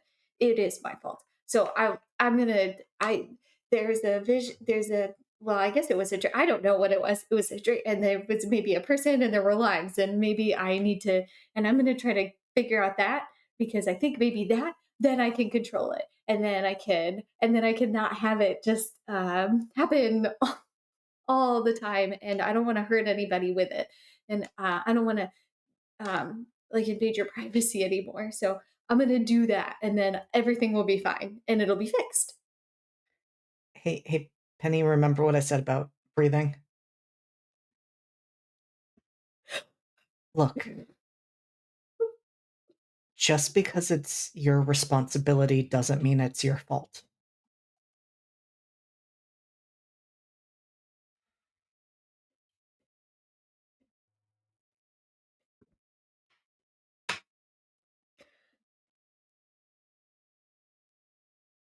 I don't see the difference.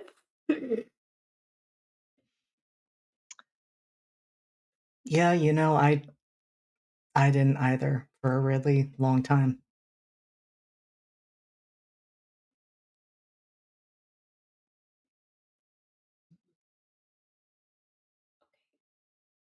Okay. Maybe you can, I don't know. Maybe you could like show me. I don't know if I'm exactly the best person to do that, but Yeah, probably not. I I'm don't know. I'm We're I'm both- I'm willing to try. okay, great. If there's anything I can do to help Penny, I'm happy to do it. Sure. I do need to I do need to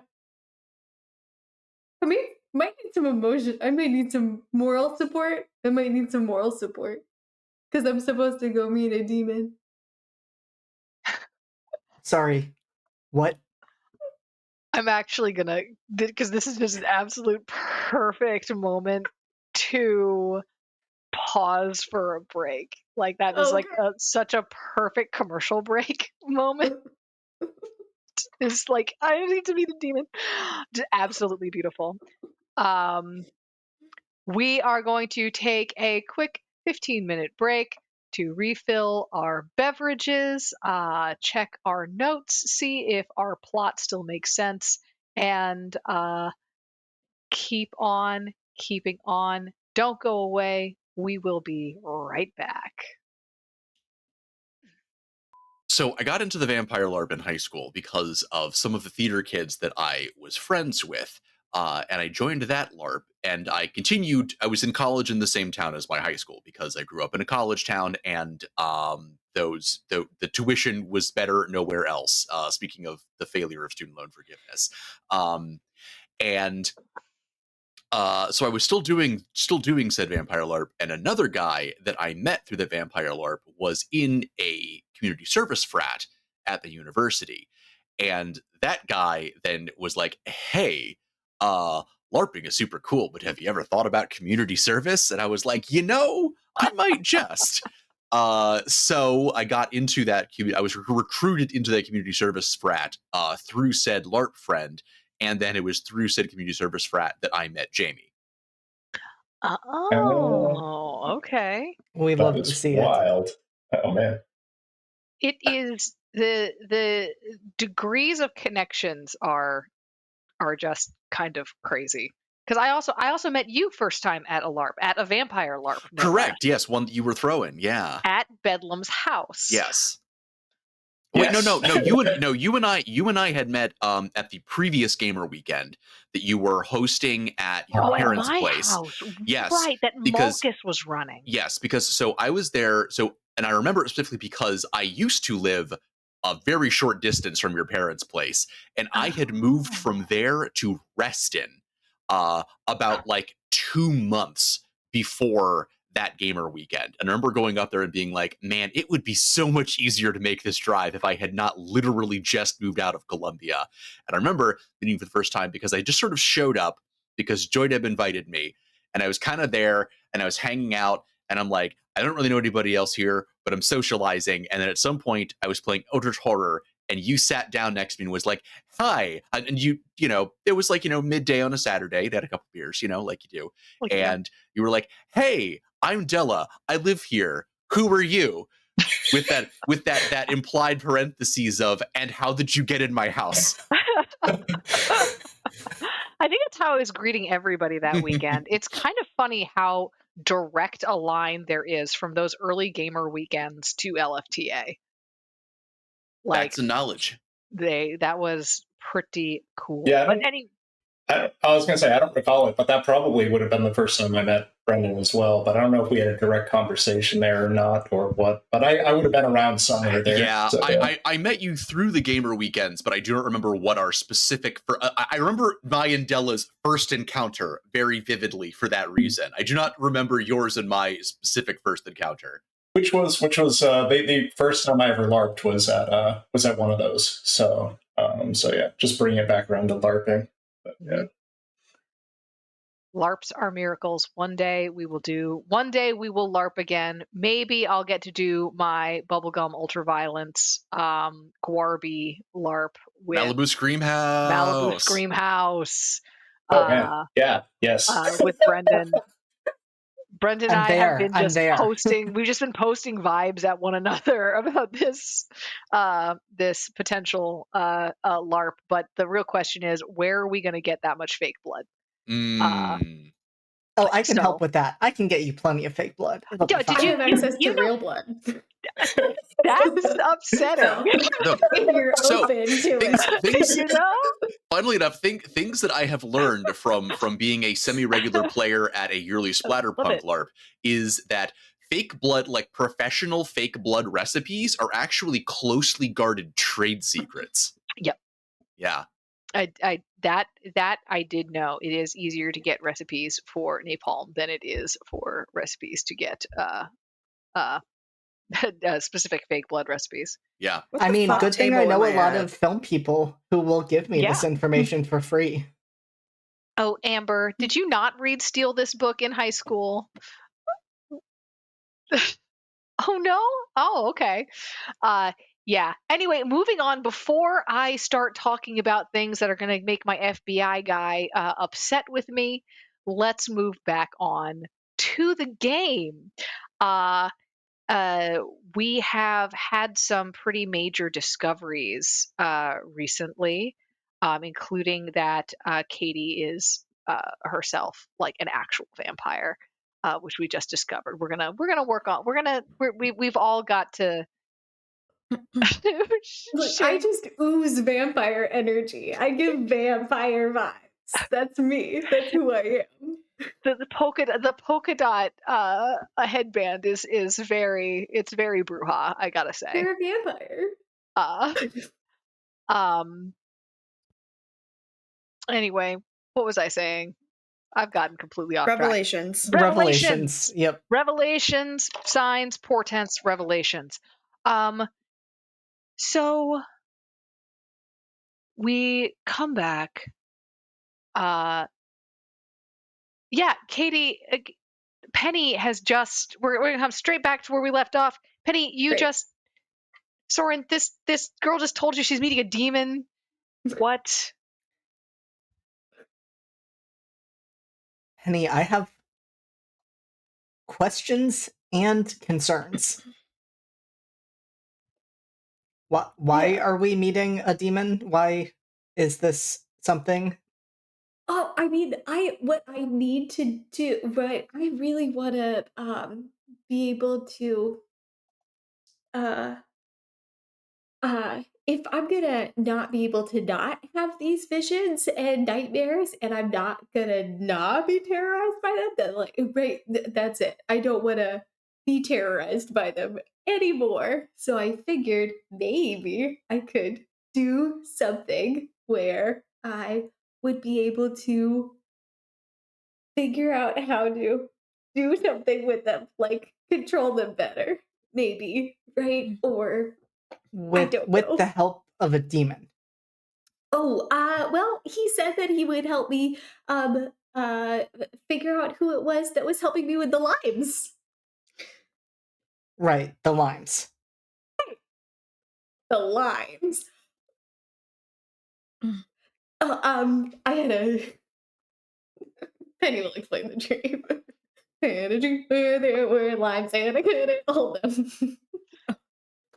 Okay, so allow me to explain through song. That is the most Penny thing that has ever happened on this stream. Gotta be honest, that's a very my family thing. This seems completely normal to me. Oh yeah, no, this is what you end up doing when you panic so much that you can't verbalize anymore. It becomes a song. At a certain point, you just have to default to Guys and Dolls Jr. Yeah. Yes. That's it. She's been spending so much time on Guys and Dolls Jr. that now she's just incorporating it into her coping mechanisms.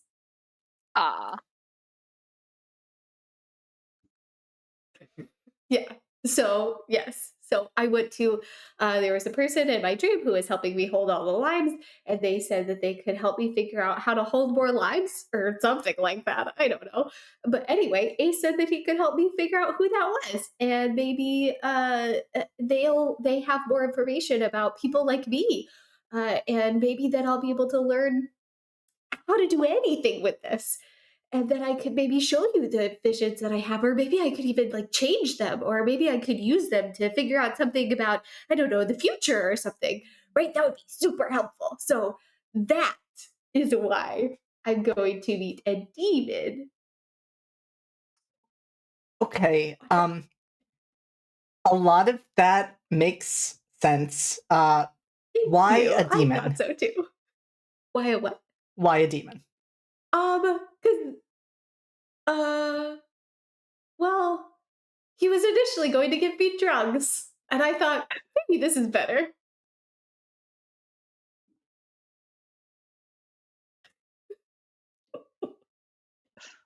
Penny. I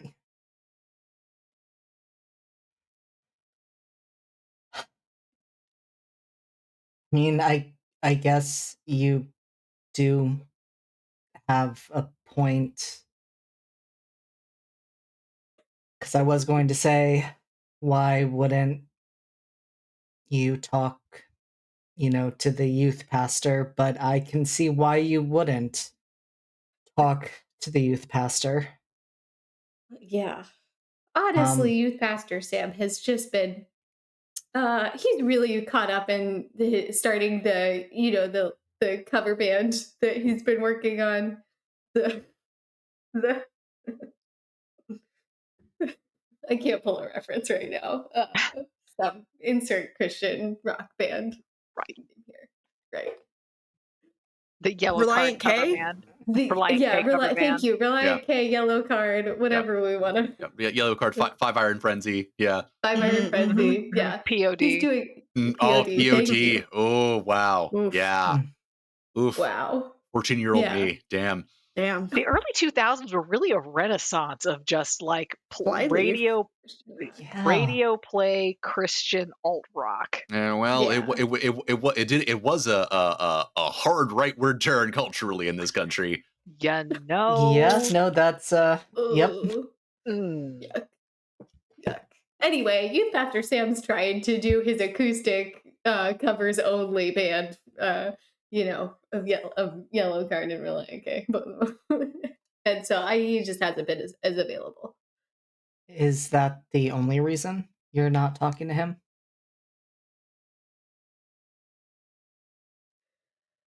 I mean, the drugs thing is probably a bigger issue.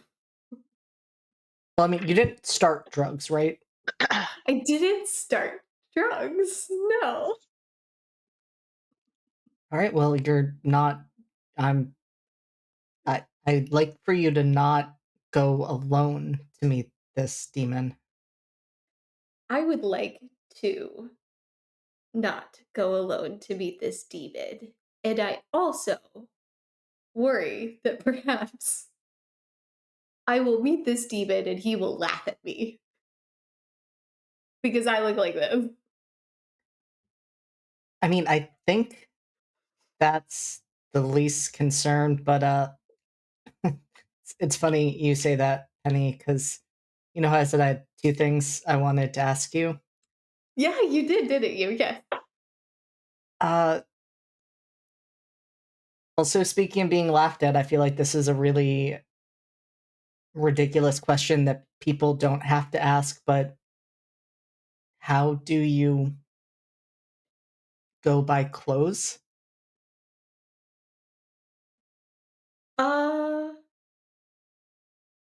Usually with money. You want to go? I'd like to. I'd like to get some new stuff, and it sounds like you should get some new stuff maybe too, so we can blend in. Yeah, so we can blend in. Yeah, no, that's actually a great idea. Oh man, that might be fun. That would be fun. You want to go to the mall? I've never really been to the mall. You would never. Oh my gosh, we're gonna have to take the elevator up to the second floor and then back down to the first floor. We're gonna do that like 3 times. Is that a thing that people do? Oh, you go, you get your smoothie from Orange Julius, and then you go to the elevator and you just go up and down for like 3 times while you figure out which stores you're going to go look at, and then you go out of the elevator. You probably are going to go back to the food court to get cookies, and then you're going to go out, and then you're going to start like making your way around, and we're just going to see what happens. Oh, balloons at some point from the weird balloon mall clown. The what? That that brought out, and like I had repressed some memories of the weird balloon mall clown that I had not even realized were there. That just brought back some very cursed. I'm so sorry, but we all know he's there still. Yeah, the mall is gone. The clown was there before the mall. The clown will be there long after the mall is gone. Oh man. Beautiful. Okay. You guys get yourself together and you talk to Mr. and Mrs. Grimpley, who are like, oh yeah, we can take you to your mom's like, oh yeah, we can take you to the mall. When do you want to go? Okay, that's fine. Oh, can you pick up like X, Y, and Z? She like gives you like a little tiny shopping list of like shoes for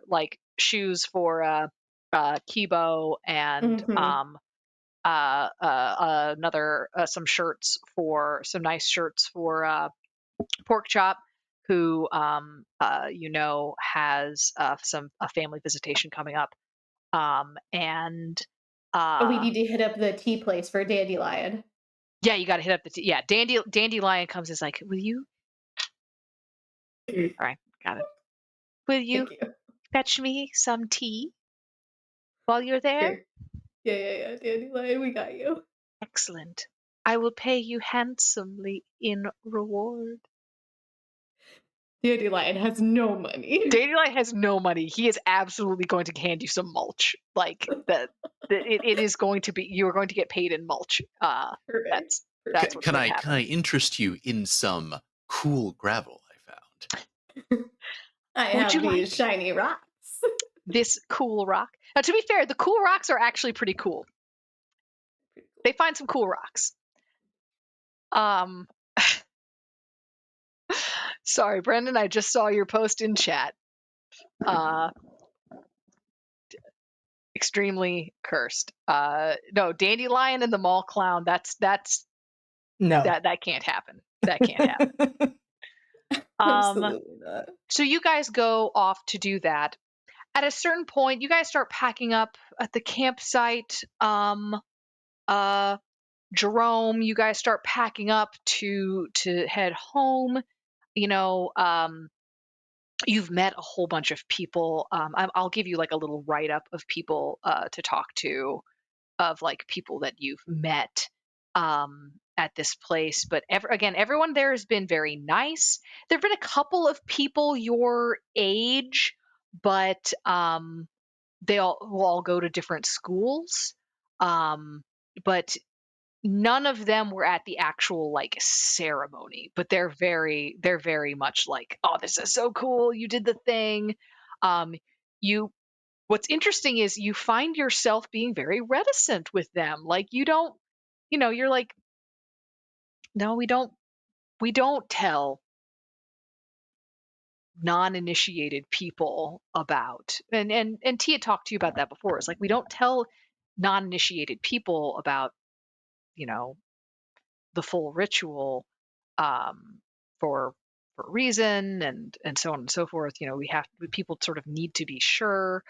Yeah, your mom probably though should have told you like a little bit like before the day of, like when initiation was like an option.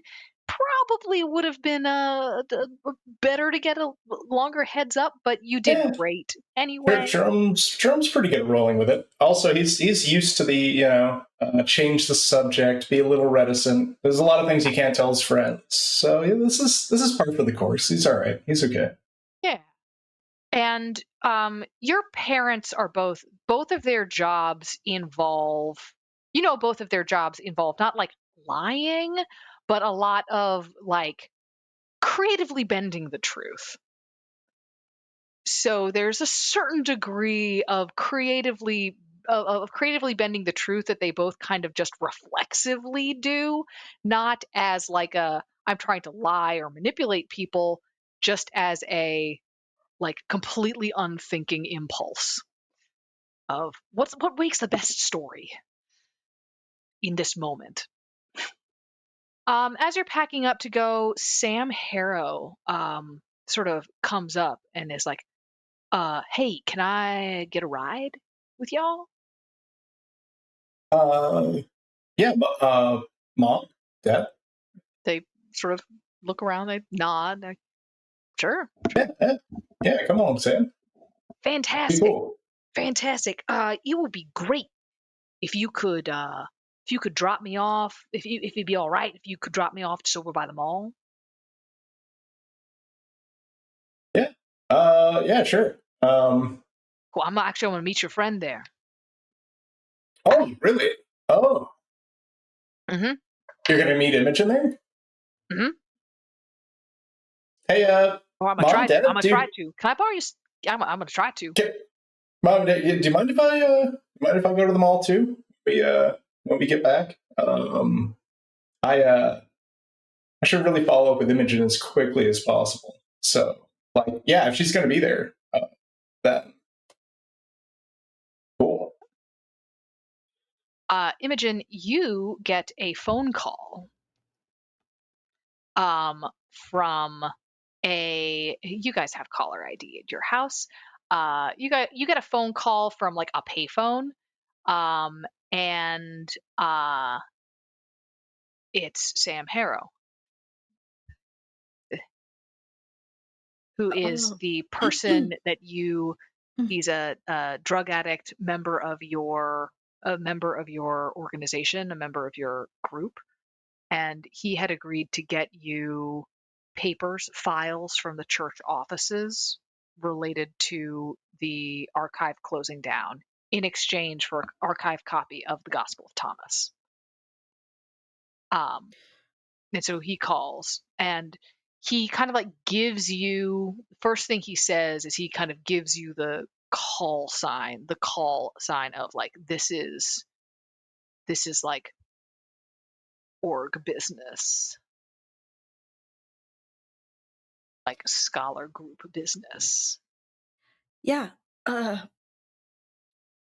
Oh, yes, Sam. Thank you so much for getting back to me.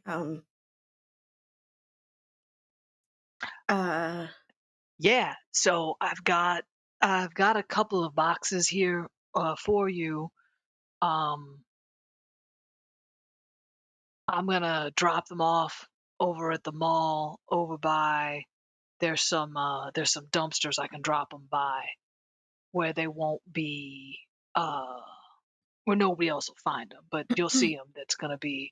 It's a couple of legal boxes Mm-hmm. full of paper. Mm-hmm. And I just wanna make something sure real quick. Yeah. Are you sure you want to do this? Are you sure you want this stuff? I don't think I have any other choice, Sam. Okay. There's a difference between doing something because you want to and doing something because you have to. And this is too important to too many people. I get that. I respect that. All right. I'll be there. I'll drop it off for you.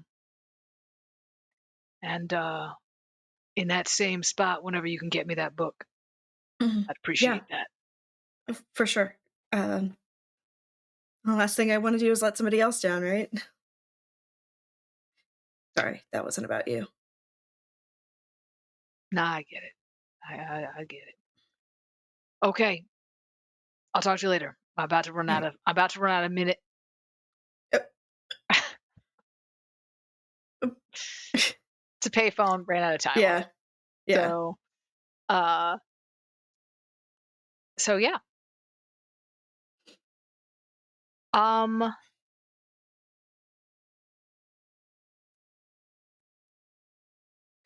Yeah, Imogen hangs up the phone and just, okay, all right. Well, maybe if I help, just is silently throwing a little something to whoever out there's in the universe that will listen. Mhm. Maybe this will start turning things around. You got a D20 on you? I do. Roll me a D20. 10. Beautiful. Thank you. Appreciate it. Okay. So do you head to the mall? Yeah, I head straight to the mall. Stopping by the dumpsters first, just in case. Of course. Sefer, you're walking along, and handily,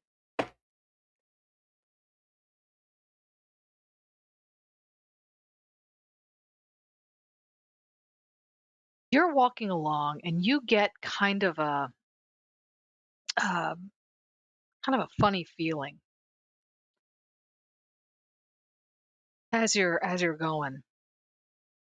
Kind of just a sense of that you're being watched. Hmm.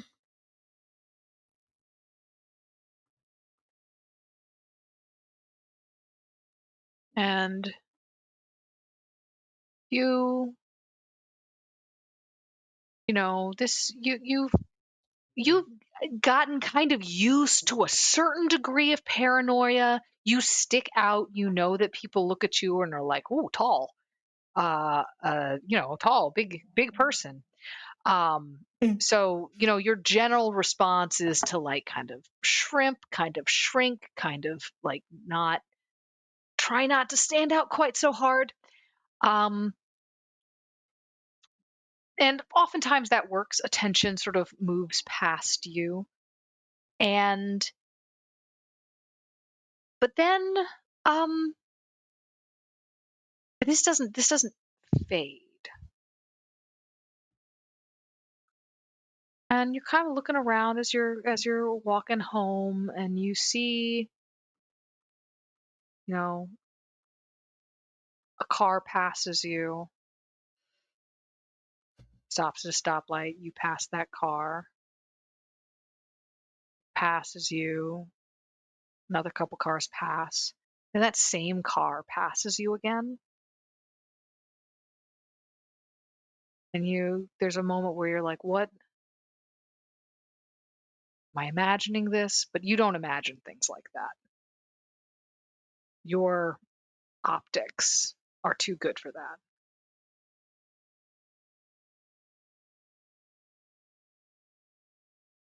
What is your first impulse? Sort of with this sense that you're being followed. I think that Sefer's first thing they're going to try to do is to sort of break off their route, to sort of deviate from the path that they were on. Go a couple of blocks out of their way, do it a little bit more circuitous, more serpentine, just to kind of see if that car seems to still be hovering. Okay. Well, you make a couple of turns, and you make what would this be? I would say that for this could either be blood or mind. I think you can make a. It's the same for me. Oh, it's the same for you? Yeah. Okay, yeah. I have your sheet in front of me, but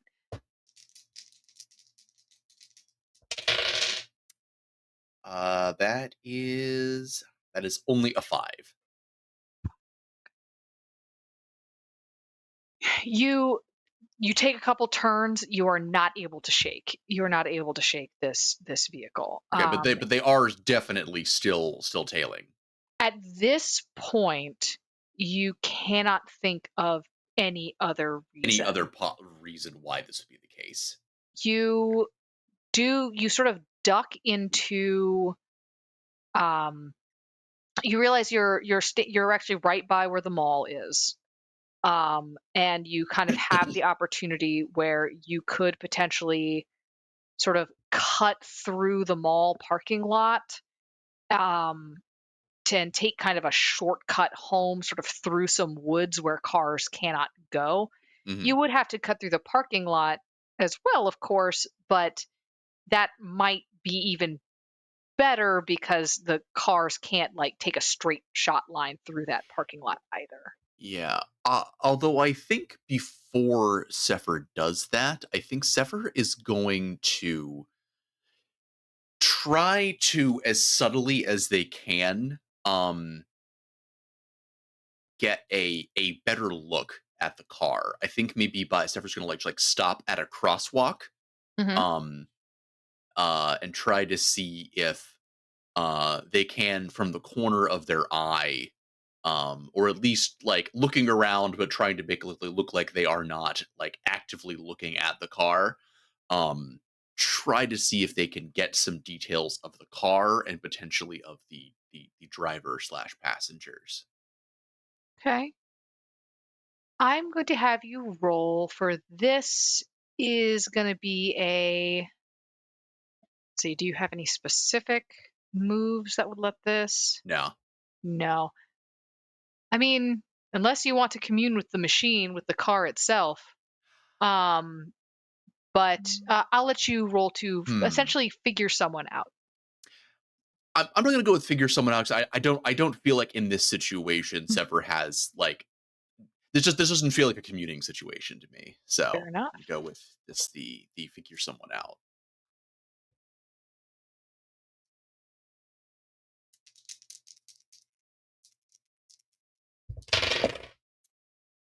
That is an 11. An 11, fantastic. So in this case, I'm going to because we're not using this move specifically. There doesn't appear there's not like a general like spot hidden or assess a situation move here. We're sort of using this instead. You get the license plate, and so you can remember that. I will also allow you to ask 2 questions. There are tinted windows in the car, but you get the make, model, and license plate. What other questions do you wish to ask? So even the windshield is tinted? Yeah, it has you can see people in there. Okay. You can I can see people plural. Yes, there are multiple people in there. All right, so at least 2 people in the vehicle. Yes. I'll count that as one of my questions. So I would say if you want to count that as one of your questions, there are 5 people in the vehicle. Oh wow! Okay, so it's a full vehicle. Okay, all right. So the make model. So 5 people in the vehicle. I have one more question.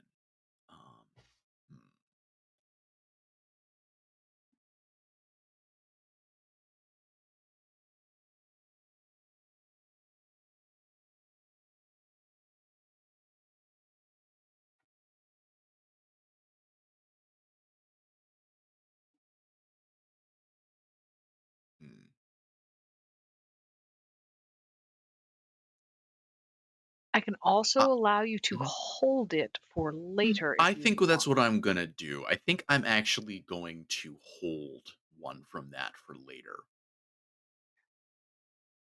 So you're going to start cutting through the parking lot. Yeah. Now that I've gotten that info, gonna start cutting through the parking lot. So at this point, Bedlam, Jerome, you and Sam get kind of like let out of the car. As you're sort of pulling up, you do sort of see Sefer walking through the parking lot. In the mall, Soren and Penny are going shopping. What kind of clothes are you guys looking at? Like, and I'm taking in the chat. Please give me an idea of what our soundtrack is right now. It is currently dark and ominous, but I can change it up. Yeah. Well, what I would love to know, like, what's the song that will be? What's the montage song? Because we're doing a montage right now. What's what? Well, I don't know about the music, but I do think that for the first, first we go get snacks, right? And I think you get your shopping snacks. Mm-hmm. Actually, maybe that's like a later reward thing. When I was a teenage mall rat, you would snack at the food court first, then do your shopping / hanging out, and then go back to the food court for lunch proper. Yeah, you're not wrong. You're so not wrong. Okay, so we do hit up whatever smoothie place is there for. Oh no, we go to Auntie Anne's for our snacks. Duh. Right. Okay. Of course. Obviously. We go to Auntie Anne's first, and then I think we are trying to hype each other up to go into Hot Topic. Yes. I agree wholeheartedly. I think like Soren's walking around looking at the stores going, which one would my parents hate the most? and his eyes just keep going back to the Hot Topic, or at least this world's equivalent of a Hot Topic. Spicy sermon. Spicy sermon. We could just say it's still Hot Topic. It's still Hot Topic. Still Hot Topic. Still owned by the Gap. Yeah. Still Hot Topic goes across the multiverse. Hot Topic is consistent. Yeah. It is. Yes. In every universe. I mean, hey, they sell like silver crosses and stuff there. So it's fine. Yeah, that's true. It's fine. Go ahead. The major difference between this Hot Topic and the Hot Topic in our world is like this Hot Topic has like all of like the jewelry is like saints jewelry, but it's like really it's like weird saint jewelry. Oh, yeah. Like it's like that like your trad cath, your like trad cath great aunt who's like really into like images of suffering. Like there's some Saint Sebastian stuff in there where you're just like, huh. But there's also some Saint Sebastian stuff in there where you're like, oh, there's a reason why this was a symbol, or an early Christian symbol for like the early Christian like queer community. Mm-hmm. Yes. But also there's Saint Rock, the patron saint of Leg Day. Yes, Saint Rock, the patron saint of Leg Day. Yeah. Patron saint of dogs, Leg Day, and plague doctors. Speaking as an ex-Catholic and occasional goth. Oh yeah. Oh, you want like. Do you believe me that there is extremely little conflict between Gothic aesthetic and Catholicism? Yep, that's true. Have you seen that Venn diagram? Is mostly a circle. Have you seen the Helena video from MCR? Come on, that's.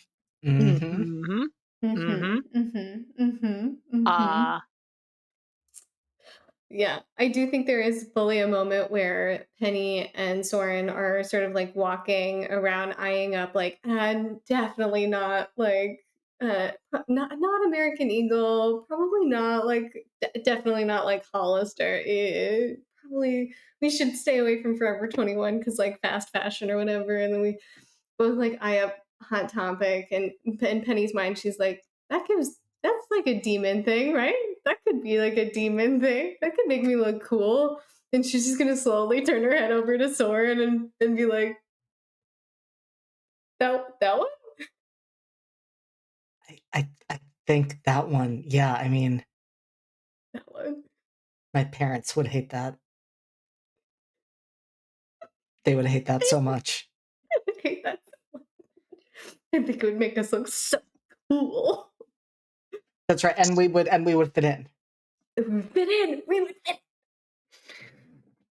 The next 90 seconds is I think to the tune of as Bedlam suggested, the mashup of "Don't You Forget About Me" and the metal cover of "Under Pressure." We have a montage of them trying on different outfits. So there's Penny in like the plaid mini skirt and like the tank top and spiked collar and the big boots, and then there's Soren in like the trip pants and the spaghetti tank top and like the bracelets and like. I feel like I gotta ask though, cat ears or no? Oh, cat ears are absolutely involved in this at some point. You guys are trying on like tons and tons of outfits. I think you both there's a scene where like one of you's wearing cat ears and you're like you put them on the other and just sort of like nod professionally. What outfits do you decide on? I need to know. That's what this game is about, is playing paper dolls with our PCs. Oh man. That's what brings me to the table. Yeah. I think Penny has found the really thick like platform heel boots. And they are uncomfortable, but they do make her look taller, and she walks funny in them, but it's cool. It's cool. And she's got flared jeans, low rise, and they've got like patches on them, and she picked a couple of buttons out too, and so she's got like buttons going on the side. And then it's a black Hello Kitty short sleeve shirt. Because it's like, she's like, oh, it's a cat. Mm-hmm.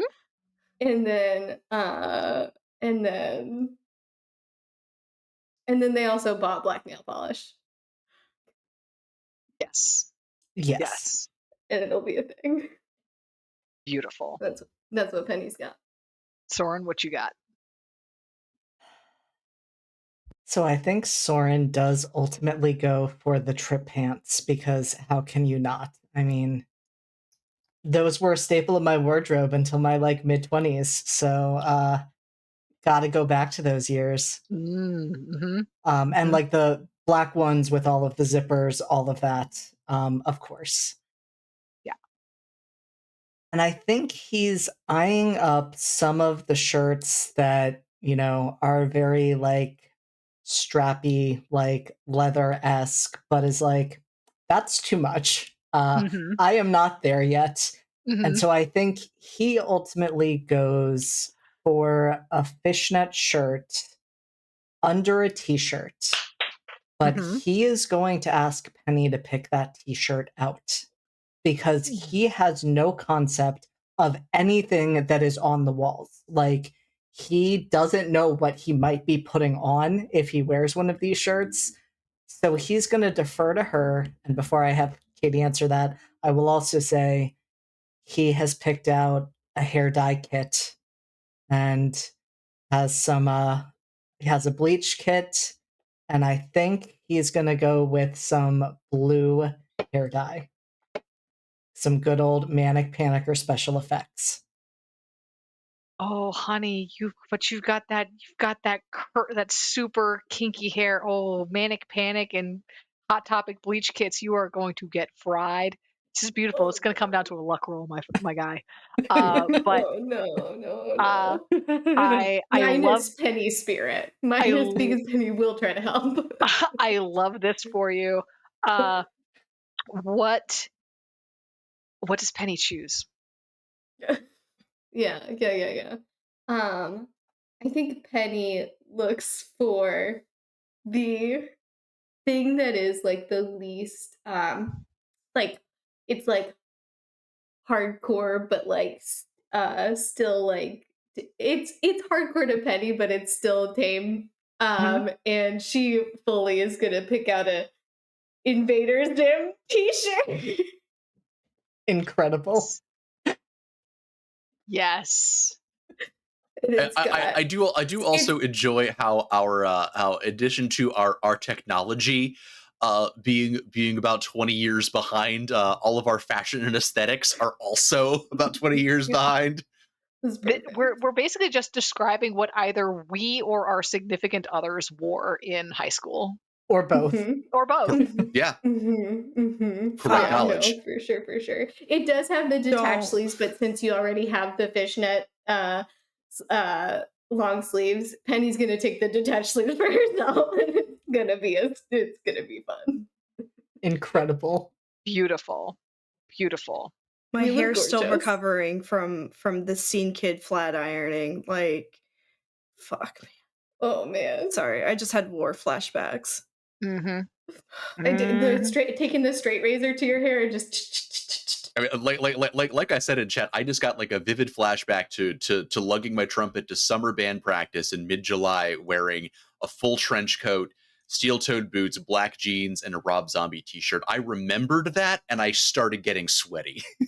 Oh my god! Goths in summer, man. You suffer for your art. You suffer for it.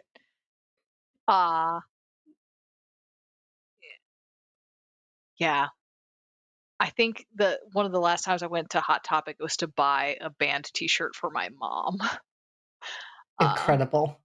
Wow. But Your mom sounds cool. my mom is cool.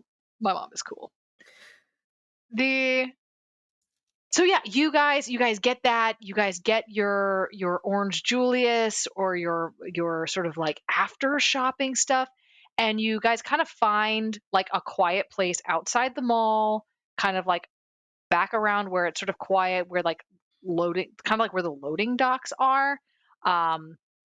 Penny, this is where, you know, like people like some of the older kids who you went to church camp with, who are also some of the older camp counselors, would also work here. And so you would occasionally hang out with them. So you're back here. I think you guys, I love the idea. You guys can give me your own thing, but I love the idea that you're back there, like painting each other's right hand, painting each other's nails on your right hand. And you, you see coming around the corner, you see Imogen, and you see them heading for like a specific point. You sort of look to where they're going, and you see, oh, who's that guy? And oh, is that Jerome? As you and Sam show up. You saw Sefer sort of moving very quickly. Now you four kind of meet, or Imogen, you meet with Jerome and Sam first. Okay. Yeah, I'm going to say that I probably would have tried to catch up with Sefer, but Sefer didn't see me then and probably just was on the move. So I'll catch up with them later. Yeah. I'm going to Actually, let Sam take the. Sefer, I'll let you decide on that. Like, you can decide narratively if you think it's reasonable that you would have seen Jerome, or if Jerome would have like called out or something like that. You can. I think, you know, if Jerome was to call out, I think Sefer will definitely acknowledge. I think but in the moment, I think Sefer is very focused on getting through the parking lot, because of and trying to see if the car is trying to follow them into the parking lot. Because if they are, then Sefer has something they're going to try to do. No. Let's say Jerome didn't end up having time to like really call out. He was pretty distracted by like sticking with Sam because really he needs to find Imogen to try and take care of the bone thing. And yeah, so let's say like he didn't in the moment he didn't think to like call out to you. You were a little too far away. So you guys, Jerome, you and Sam kind of get there, and Sam's like, "Hey, help me with this," and he was like a couple of like legal file boxes into your arms, and you're like, holy fuck, what is in here, rocks? Jerome shrugs, like, Oh, seems sketchy, but you know, this is Sam, and he's like, all right, let's do this. So you guys walk around back there. Sefer, they do indeed follow you into the parking lot. I think what Sefer is going to do in that case is, I'm picturing them sort of following Sefer down one of like the lanes of like the lanes of cars on either side, basically, where they're parked. You're like walking down one. Are they following you right behind you, or are they like in another lane? I was picturing them following me down the same one. Let's do it. And what Sefer was going to try to do was to sort of brush their hand against the back of one of the parked cars to their side, and is going to attempt to use their machinist move. Let's do it. I get to do machinist. Cool. Roll with Spirote.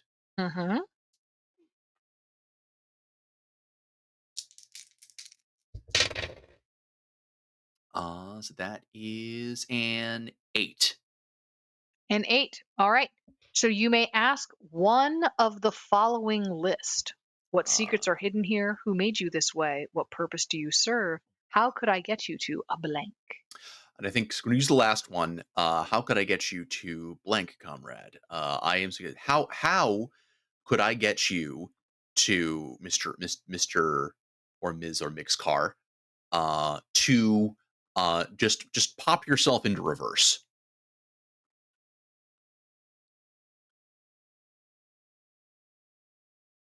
Just pop that gear into reverse.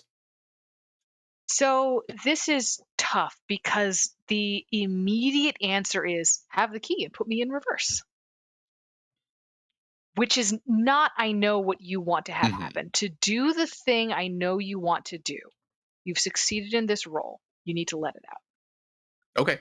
Because what you are actually trying to do is not just commune with this machine, but actually kind of take it over. Kind of impel it a little bit. Yeah. So you're going to need to let it out. Okay. Let it out. Let it out. Let it out.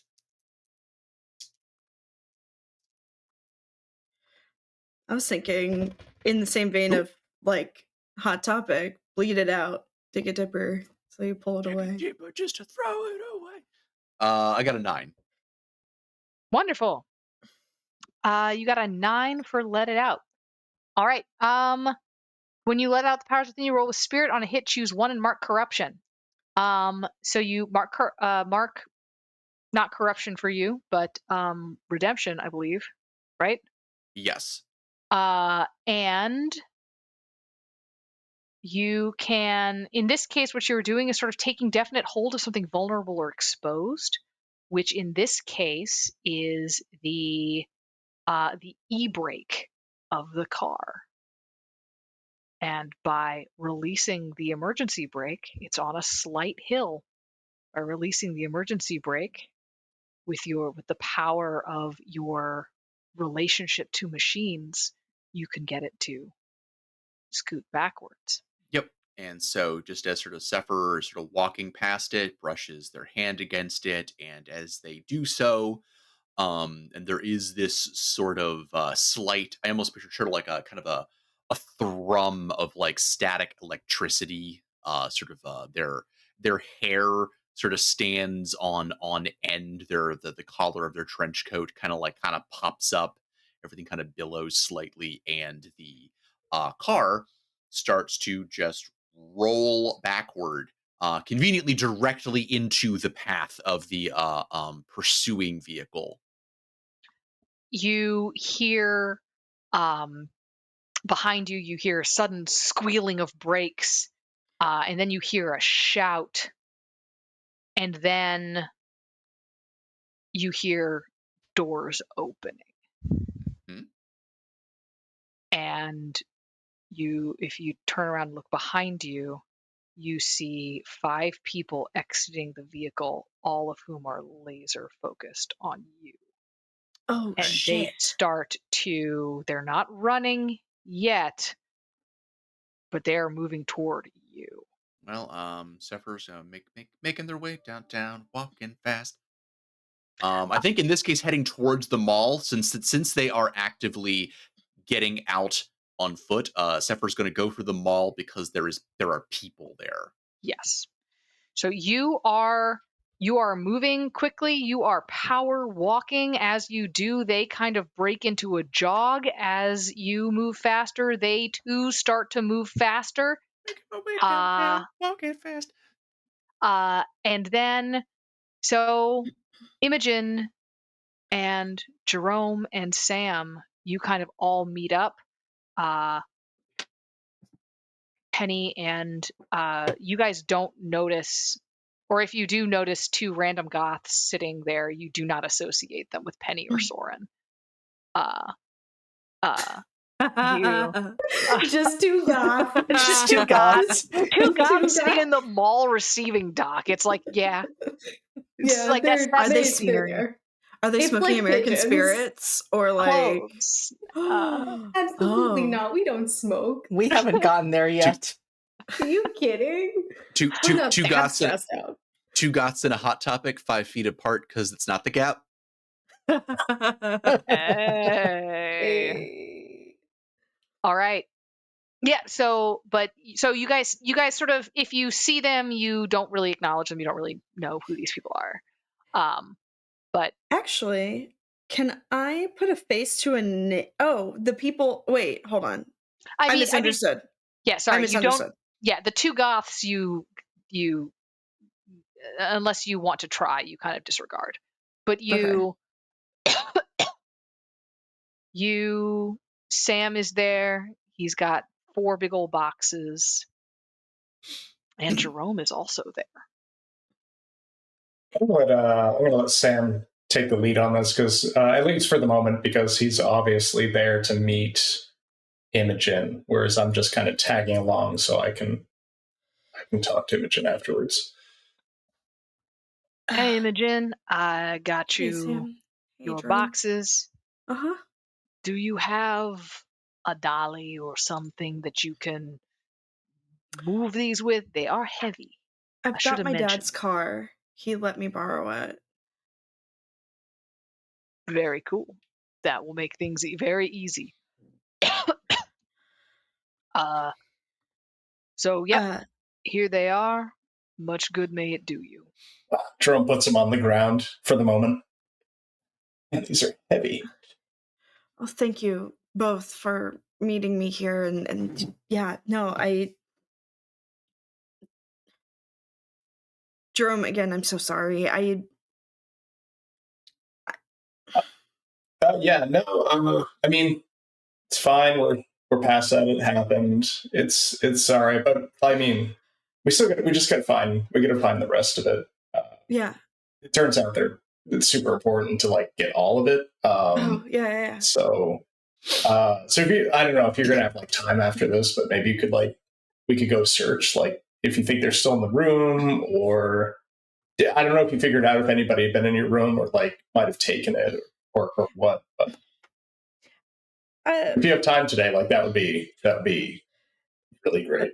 Yeah, for sure. My dad definitely was in my room at some point, and he told me he didn't do anything with it, but I don't know. He's been a little. I don't know if I. Anyway, it's not important. But it could be. I mean, it could be really important, right? But yeah, I mean, yeah. If we could search through the room, and if we can't find them there, then maybe I could talk to your dad or something. I don't know. Maybe my mom vacuumed or something. I don't know. Yeah. Well, yeah, but if you need somebody to go through your trash, I can do that. I've been doing it. Actually, Sam. Yeah. Well, you've been doing it anyway. Well, yeah, I do that. People in your neighborhood throw away some good stuff sometimes. Yeah, so I will. Really I am not going to apologize for that. As you guys are having this conversation, suddenly you hear shouting, and it's not like normal mall shouting. You hear raised voices, angry voices. You hear someone shout, "It's getting away." And you see, we look over. Okay. Booking it around the corner is Sefer, not running flat out. Sefer running flat out is a sight to behold, but just kind of like a hurried, this is probably a bad situation. Well, I'm not going to take your character. No, but you're good. No, I think you've described it perfectly. It is Sefer power walking faster than you have ever seen someone power walk. I think Sefer is power walking while their pursuers are jogging. Power walking at a solid 10 miles an hour. Yes. Oh shit! Is Sefer being chased? And then you see coming around the way, you see 5 guys chasing after him, and you see one of them as they come around the corner, you see one of them pull a knife out of the pocket of their coat, and you see another person pull a baton. Jerome will run at the guy with the knife to tackle him. that is not something he even thinks about. Sefer is awesome. Jerome's there for him. Jerome, I think he even owes Sefer from a similar situation. He's going after It is true. Jerome technically owes Sefer 2 debts for beating up John Snipe, who was a bitch and had it coming. Yeah. John Snipe had it coming. John Snipe is a bitch and had it coming. Yeah. These guys also potentially. So you, as they come around the corner, you tackle this guy. So what you are doing is unleashing an attack roll with blood. What? Okay. Blood. Oh, that is. Oh, okay. One of them's a 1, but the other one's a 6, so that's not too bad. 7 plus 1 for blood, so 8. 8 for blood. 8 for blood. Okay. So when you unleash an attack on someone, roll with blood. On a hit, you inflict harm as established and choose 1. So you are tackling them. You're not using a weapon or anything? That is correct. I put down the boxes. I do not have a weapon on me. I am tackling. Yep. Okay. So you hit them. Okay. Yeah, I don't know what's happening here at all. My initial intent is just to stop them from chasing Sefer. That's really it. That's as far as I've thought so far. So you can do 2 things. You can choose one. You can inflict terrible harm, which basically means 1 extra harm, or you can take something from them. I'll take the knife from them. Okay, you want to take. Okay, so what happens is you tackle this guy, and he hits the ground and like knocks his head on the pavement, like absolutely not expecting this at all. And on an 8, you can choose 1. You can either have them inflict harm on you, or you can find yourself in a bad spot. Oh, interesting. Can I leave that to you? I'm okay with either of those. But I would recommend in this case, because it's kind of surprise round, being in a bad spot makes sense. You tackled this guy to the ground, but you yourself are now on the ground. Yeah, I think that fits narratively just right. Yes, great. Okay, find myself in a bad spot. I'm now on the ground. I'm not in a position of. Yeah, I'm in a position of disadvantage. All right. I have the knife, so you know. You do. Well, yes, you have the knife. All right.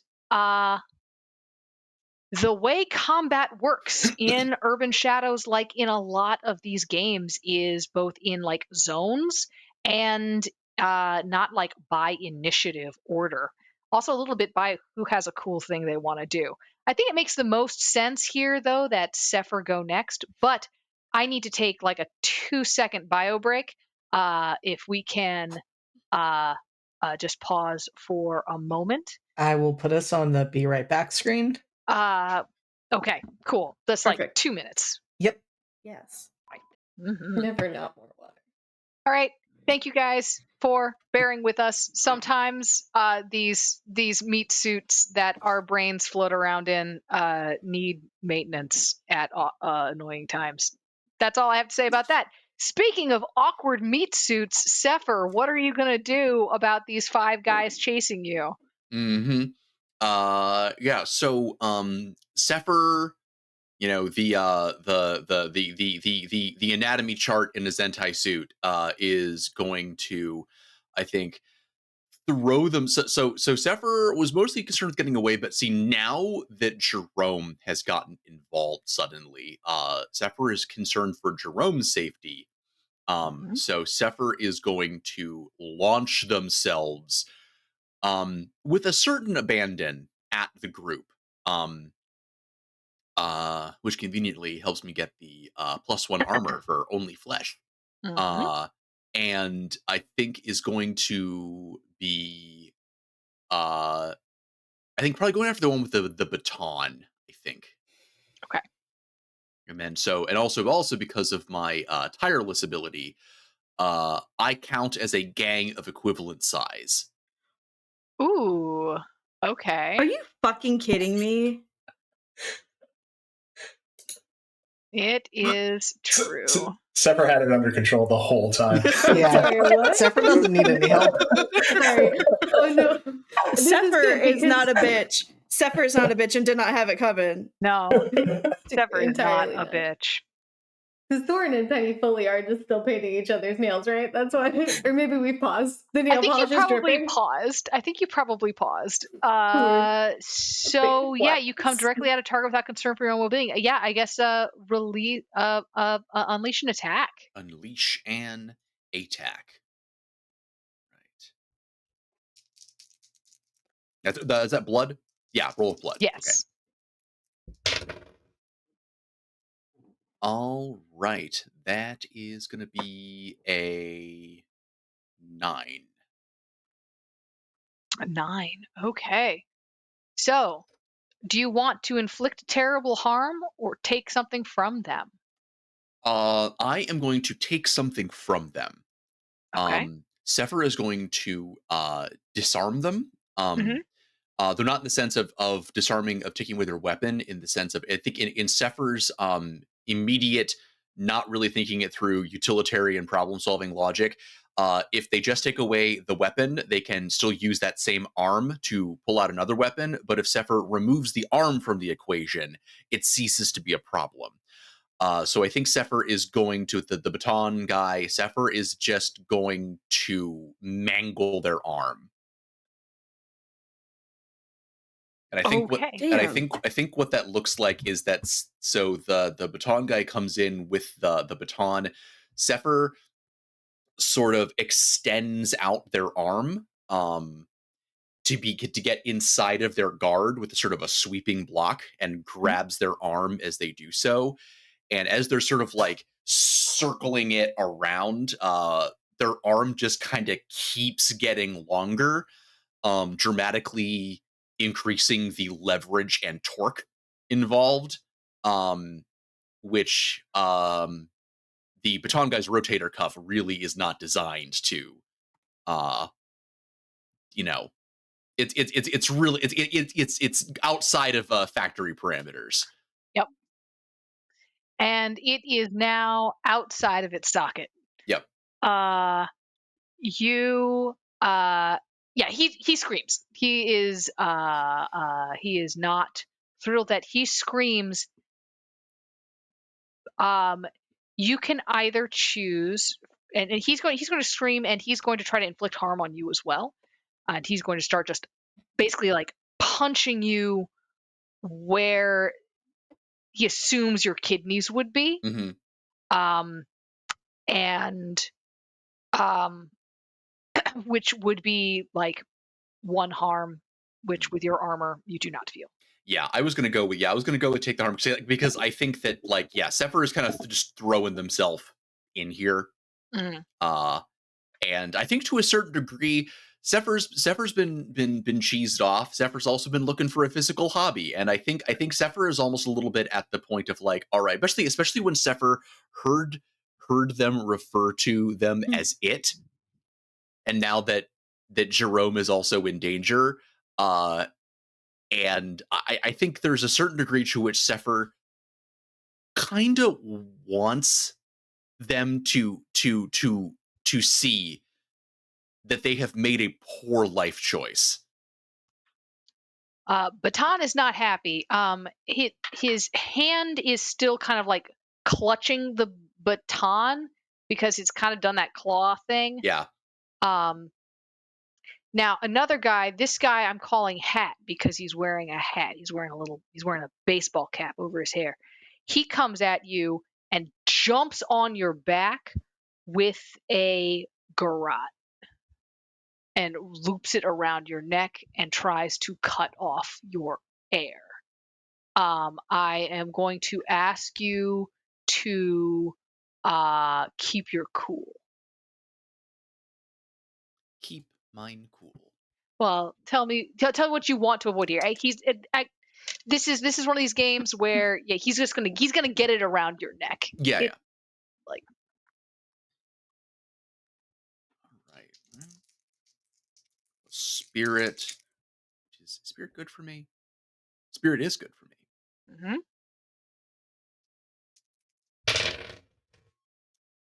That's a 12. Okay. On a 10 plus, he gets it around your throat, but you're able to kind of like hunk around you, but you're able to kind of hunk down and it kind of catches your chin. So it's not choking you out yet. I actually like to think that Sefer just like tenses up all of their too many neck muscles, and it's just not able to get in there. It's just not able to get in at anything soft. All right. Now we're gonna go back. In that same zone. It's Imogen. Imogen, okay, so before I even say what I want to do, I just want to verify. Jerome is currently like pinned by Knife Guy, right? No, Jerome knocked Knife Guy over and is kind of like on the ground holding that guy's legs. Like one arm of his is under that guy, but the most of his body, his like torso is on top of the guy's legs. But the guy is in the process of getting up. But Jerome has his knife. Okay, And well, because Imogen was gonna try to knock this guy cold with one of the heavy boxes of files. Do it. Yeah. Imogen is gonna heave the box up and just like with all of the might she can muster, just like I'm gonna call that harm to clumsy. Yeah. Knowledge is power, bitch. Close. Yep. Oh my god! Did I really pass a blood roll? Woohoo! What'd you roll? I rolled a 7. Nice. Okay, you take something from them. Consciousness. Yes. Oh my god. I take from you your ability to be upright. Yes. I am going to tell you, however, that you find yourself in a bad spot because you do this, you clock them, and you full overbalance and fall. Yeah, valid. Totally valid. She is not a fighter. She is a researcher. But, if there's any potential way to pay back a little bit of a debt and knock out this dude for Jerome, then let's fucking go.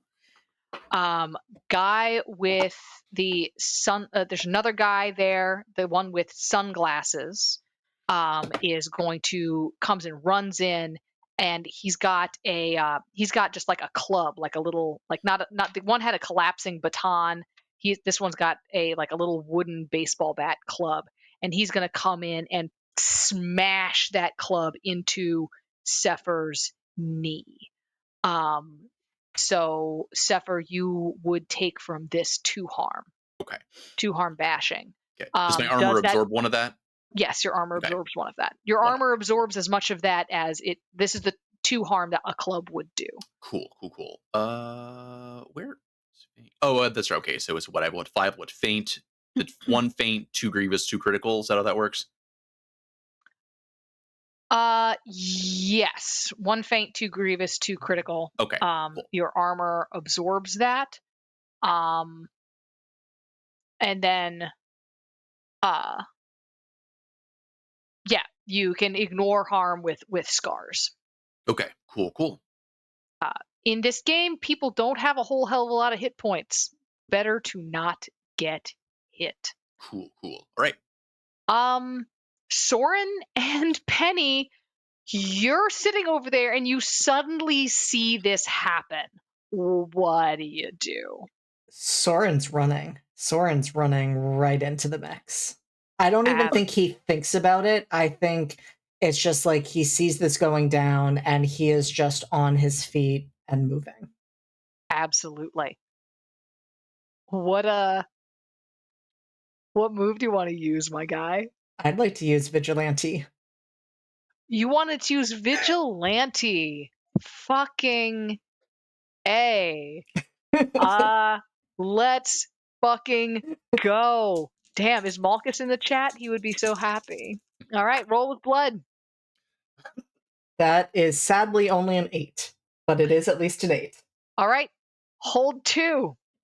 During the fight, you can spend your hold 1 for 1 to do a whole mess of shenanigans. Which shenanigan would you like to engage?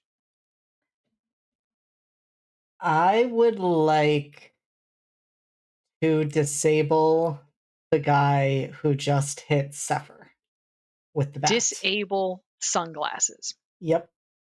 This move, you just do it. Yep. How, Soren, do you do it? I think in this instance,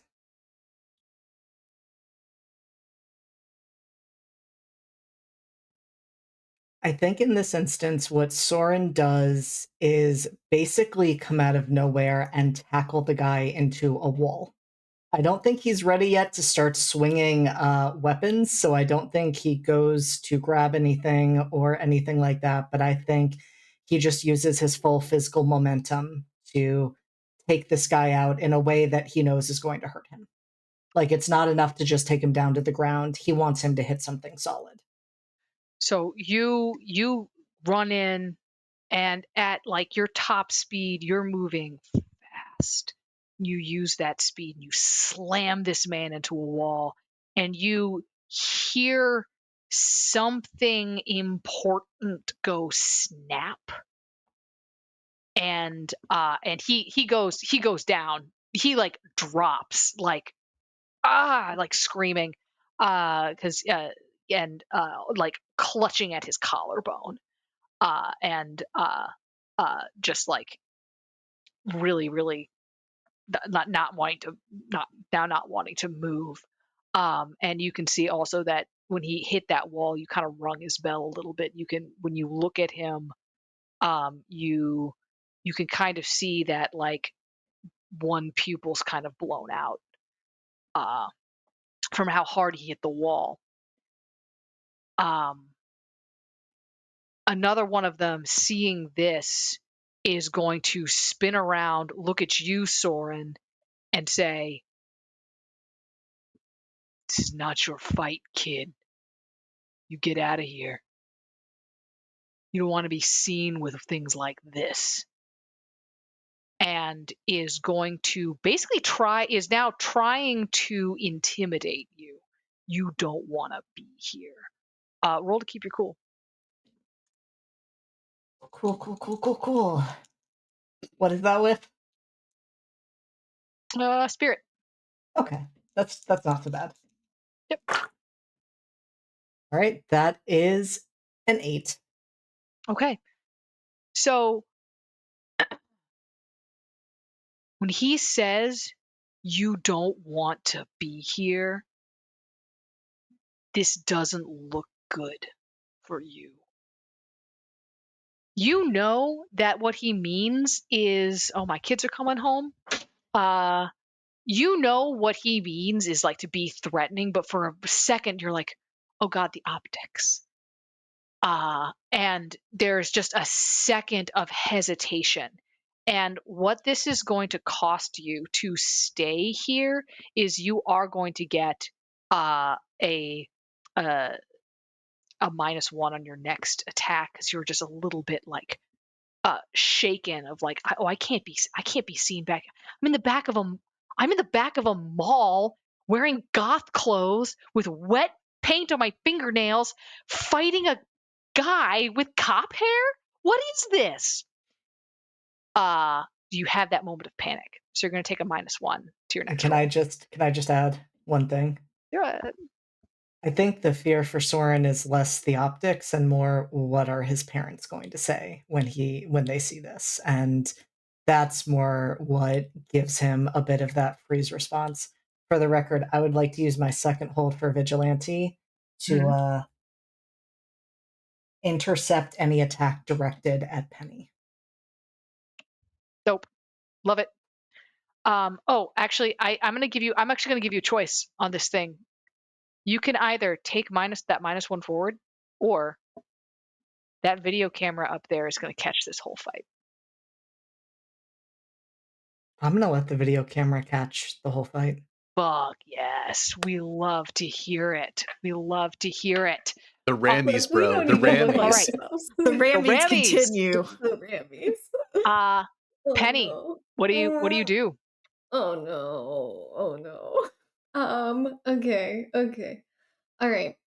How far away am I from like who's the closest bad guy to me?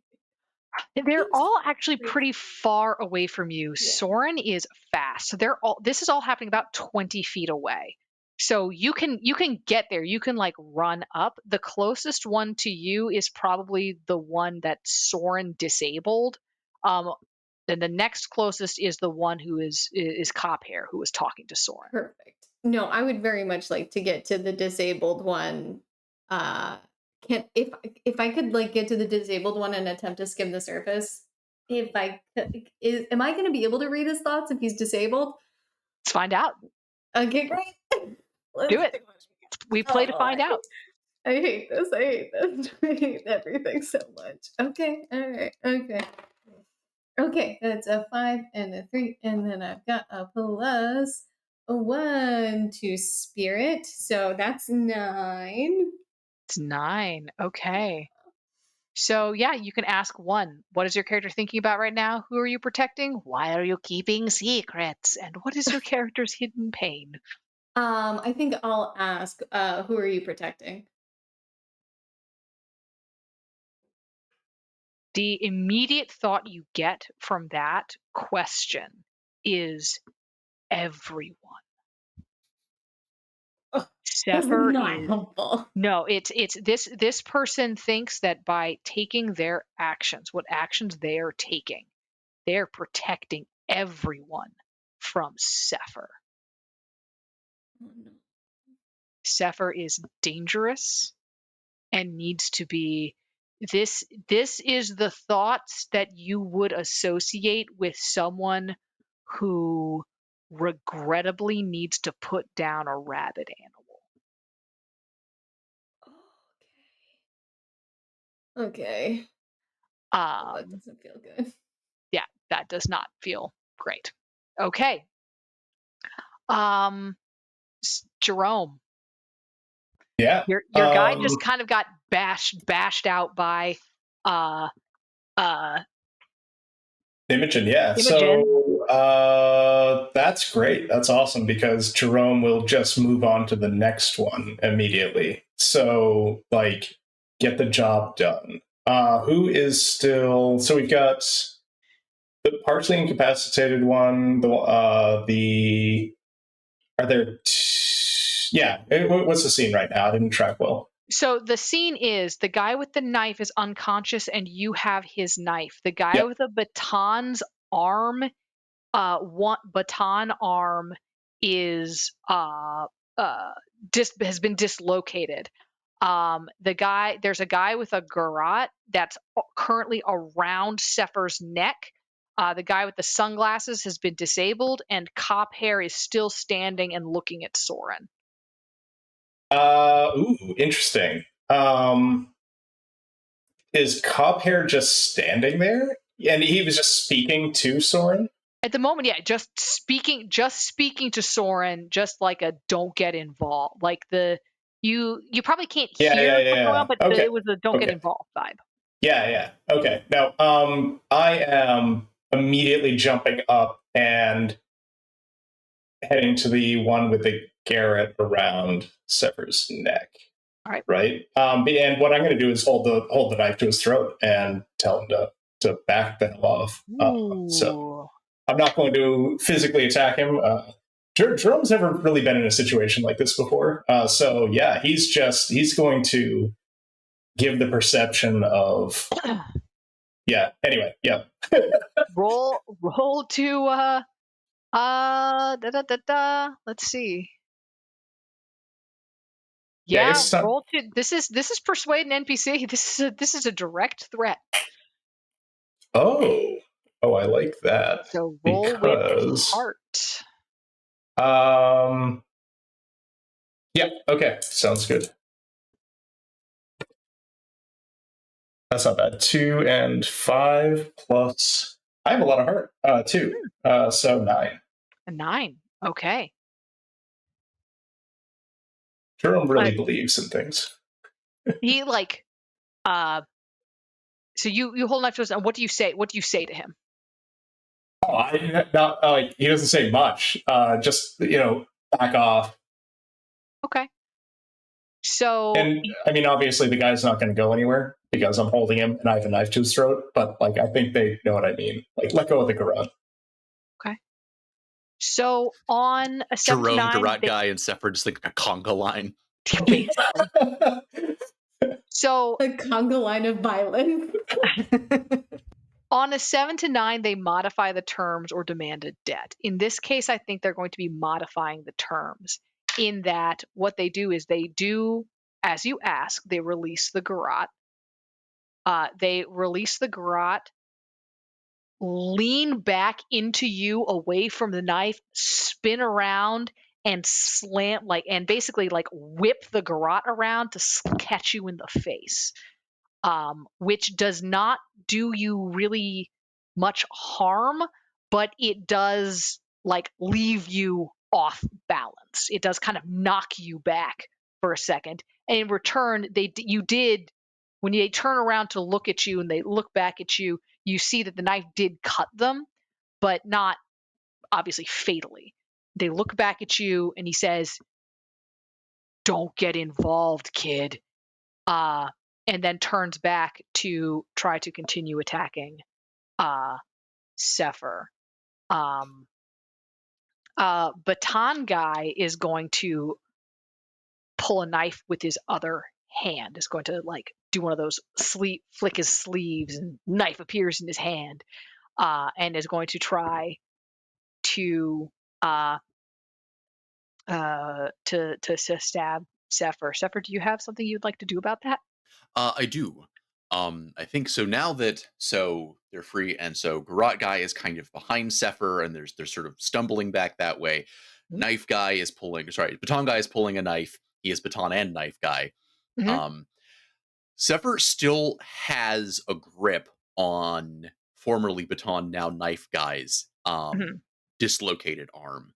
Yeah. Sefer is going to use that to bodily control that guy and basically just fully bodily yeet him into Garrot guy. Okay. Roll with blood.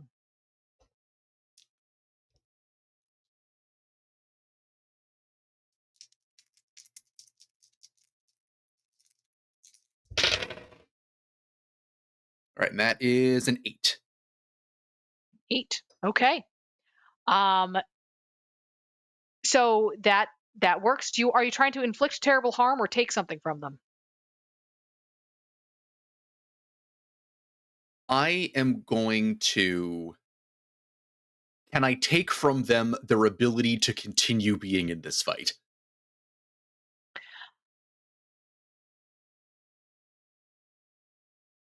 Yeah, I think you can.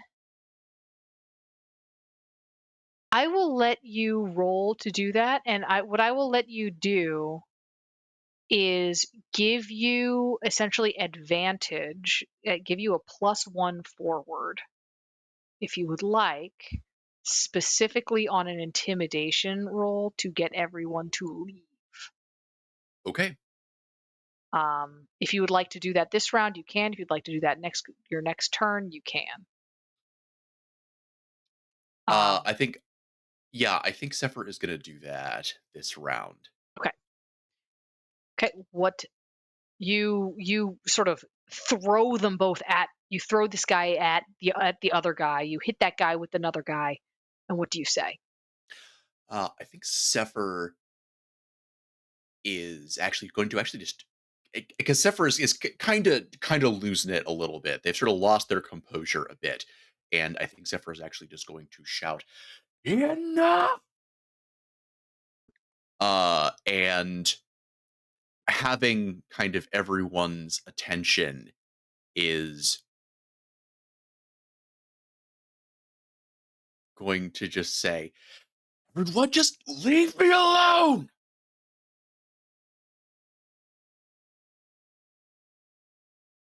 I will let you.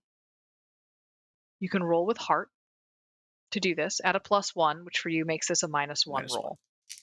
Or you can add in some extra oomph to this and roll with spirit, rolling let it out for this instead of persuade an NPC,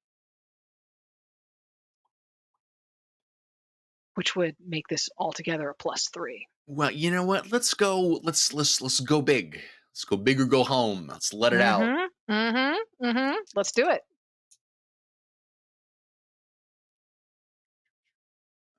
Where is let it out? Oh, sick. That is a 13. Okay. Yeah, you say that, and they like stumble around. They look up at you with just hate. And they sort of try to struggle back up, but the cop hair's like, let's go. And just like hauls the guy who was disabled, who was slammed into the wall, hauls him up to his feet. The guy whose arm came out of its socket, like they all get up and they all start sort of like limping away, trying to leave. You see the guy with his arm out of his socket with his other arm pulls his own arm up and in. You see it connect, and he like shakes it out, and they all like jog away. They leave.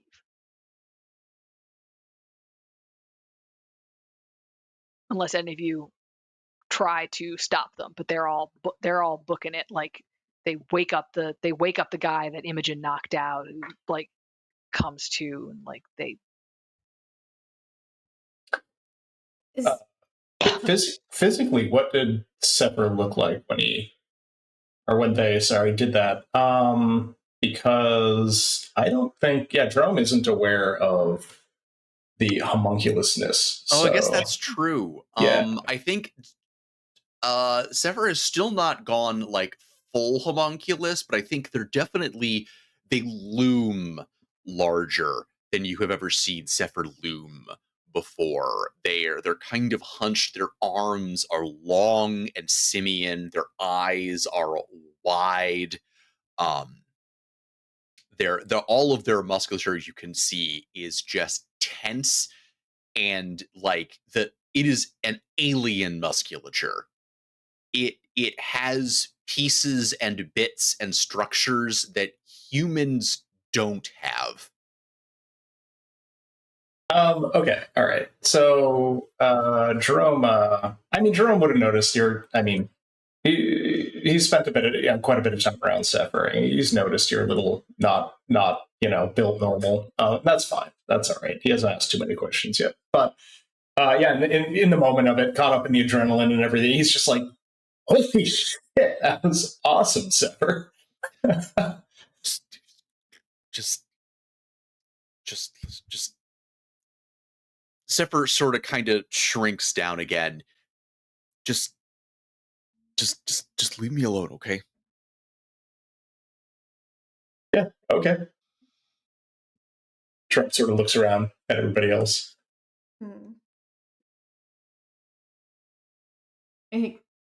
How far away is Penny from Sefer right now? I mean, we all kind of like got together, I guess. Yeah, you're all kind of in a knot. You're all kind of within like. Okay. I would say you're all kind of in a nice, neat, like 10-foot radius circle. I think, for splash Penny damage. will see splash damage. Penny will see that Sefer sort of shrinking down, and she'll stand up and walk over to him and try to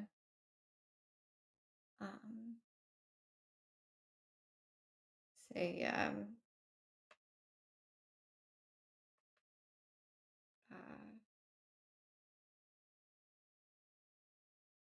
you thank you for doing what you had to do.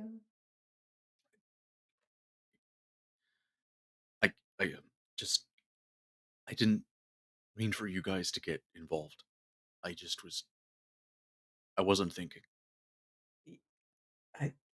You didn't. I mean, they were chasing you, Sefer. You didn't do anything wrong. They had Hey, no you've right to done- talk about you that way at all. You've done the same for me. Mm-hmm. That was different. That was John Snipe. He had it coming.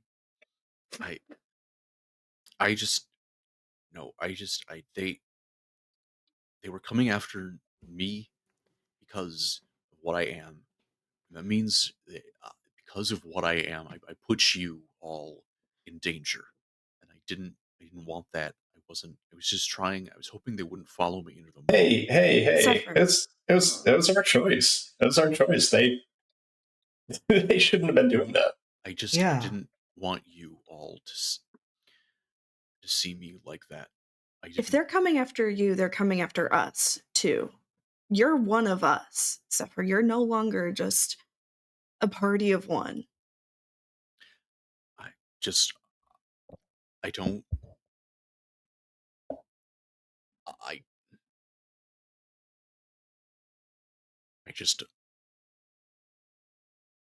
I'm a danger to you guys. I know, Soren, you asked once if I was a danger to you guys, and I said not in that moment. And that was true. But in that moment, just now, I might have been. I misjudged you before, Sefer. It's been a weird 24 hours. I wouldn't say what I said to you then now, and I wouldn't run from you like I did then now. You're not the only one who's having some weird stuff going on. We all kind of look at the Invader Zim shirt, right? I think. Yeah. I You're think really Jerome going just through it. notices for the first time how you guys are dressed. I think Soren, you're really going through it, aren't you? And Soren just kind of looks down at what he's wearing and then like over at the wall that he slammed the guy into and just says, "Yeah, I guess I am." Do we need to open the live journal for you? What's a live journal? And see. Yeah. I think that's where. Yeah. What's a live journal? Perfect ending. And the camera kind of pulls away in this moment from the mall parking lot. We see our teenagers sort of sitting around with this sudden this bizarre circumstance. I don't think any of you guys, other than fighting John Snipe, who was a bitch and had it coming, none of you guys have really ever been in a. Most of you had never been in a fight before in your lives. This was sudden and strange. The camera pulls back and sort of reorients on another part of town where that car pulls in and 5 guys in various degrees of busted get out. And they go inside and they say, we hear one of them say, "It's got friends. It's stronger than we thought." Another one says, okay.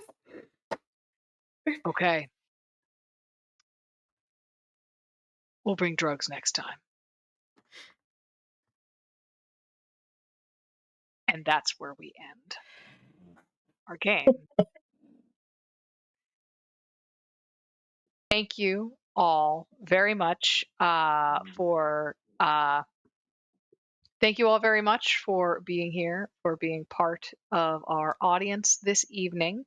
And I hope you enjoyed this episode of Thy Kingdom Come. We will be back in 2 weeks and hopefully we won't have any more of these super long breaks.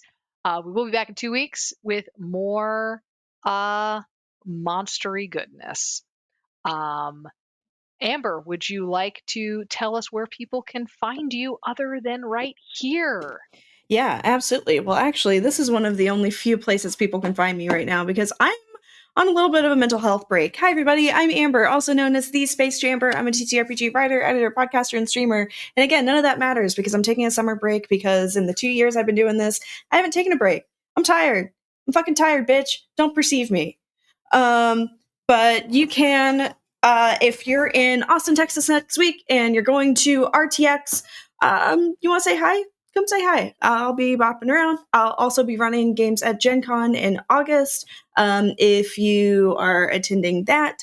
And fuck it. If you're seeing Twice in New Jersey next week, next Thursday, cool. Let's see K-pop girlies together. But that's, yeah, other than that, don't perceive me. I'm on break except for this and like one game. So yeah. Thank you.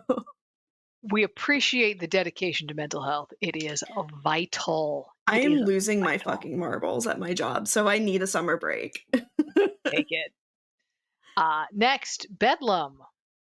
Yeah, I am and will continue to be Bedlam. And you can find me here playing Jerome Nears, the Tainted, who we are creeping closer and closer to revealing his demon form. I feel like that's going to come up at some point. The reminder, I actually do have, I will not be here next session. That was my other one this summer that I will not be here for.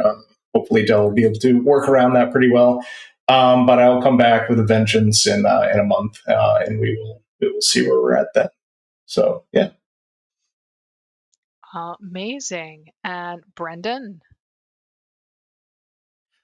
Hello, it is I, Brendan, having played Sefer this session. I am I am perhaps slightly too perceived right now.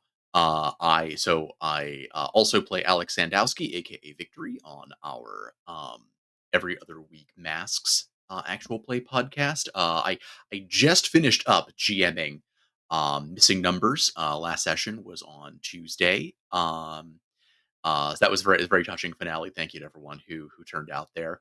But I am going to be starting next month, running season 2 of Cryptid Community College. And then also I am going to be writing for the new chapter that is opening up of Dystopia Rising Maryland. Playing every month starting in August up in Darlington, Maryland. Actually, this weekend is our community day. If anybody was interested coming out to that, we'll be helping to clean up the campsite that we are going to be contracting with for our game site. A very chill, very cool group of people. I've talked to them. And we'll be hanging out, getting to know people. Hopefully I'll have some new players coming out. It'd be ideal for people who have never done anything like this before and would like to just like meet some people before they like dive wholeheartedly into, a full immersive weekend of zombies and nerf battles. Fantastic. You can go camping with Brendan, which, as we have established, is safe. Safe. Totally safe. You will lose no ribs. We promise. And JD. Hi, I am JD. Today I have been Soren. You can find me on social media at JD, not Jason Dean. I'm not going to go through my whole spiel. Just know that if you tune in to Live from the Apocalypse, you can find me in Class Reunion. You can find me in Academy H. You can find me here in Thy Kingdom Come. You can find me in Cold Iron. You can find me running Redacted, and you can find me running a Season of Secrets and Shadows. I'm also doing way too many other things on the internet right now, some of which I can talk about, some of which I can't. But if you want to know where I'm at on any given day, check out my social media, because I will have probably posted there.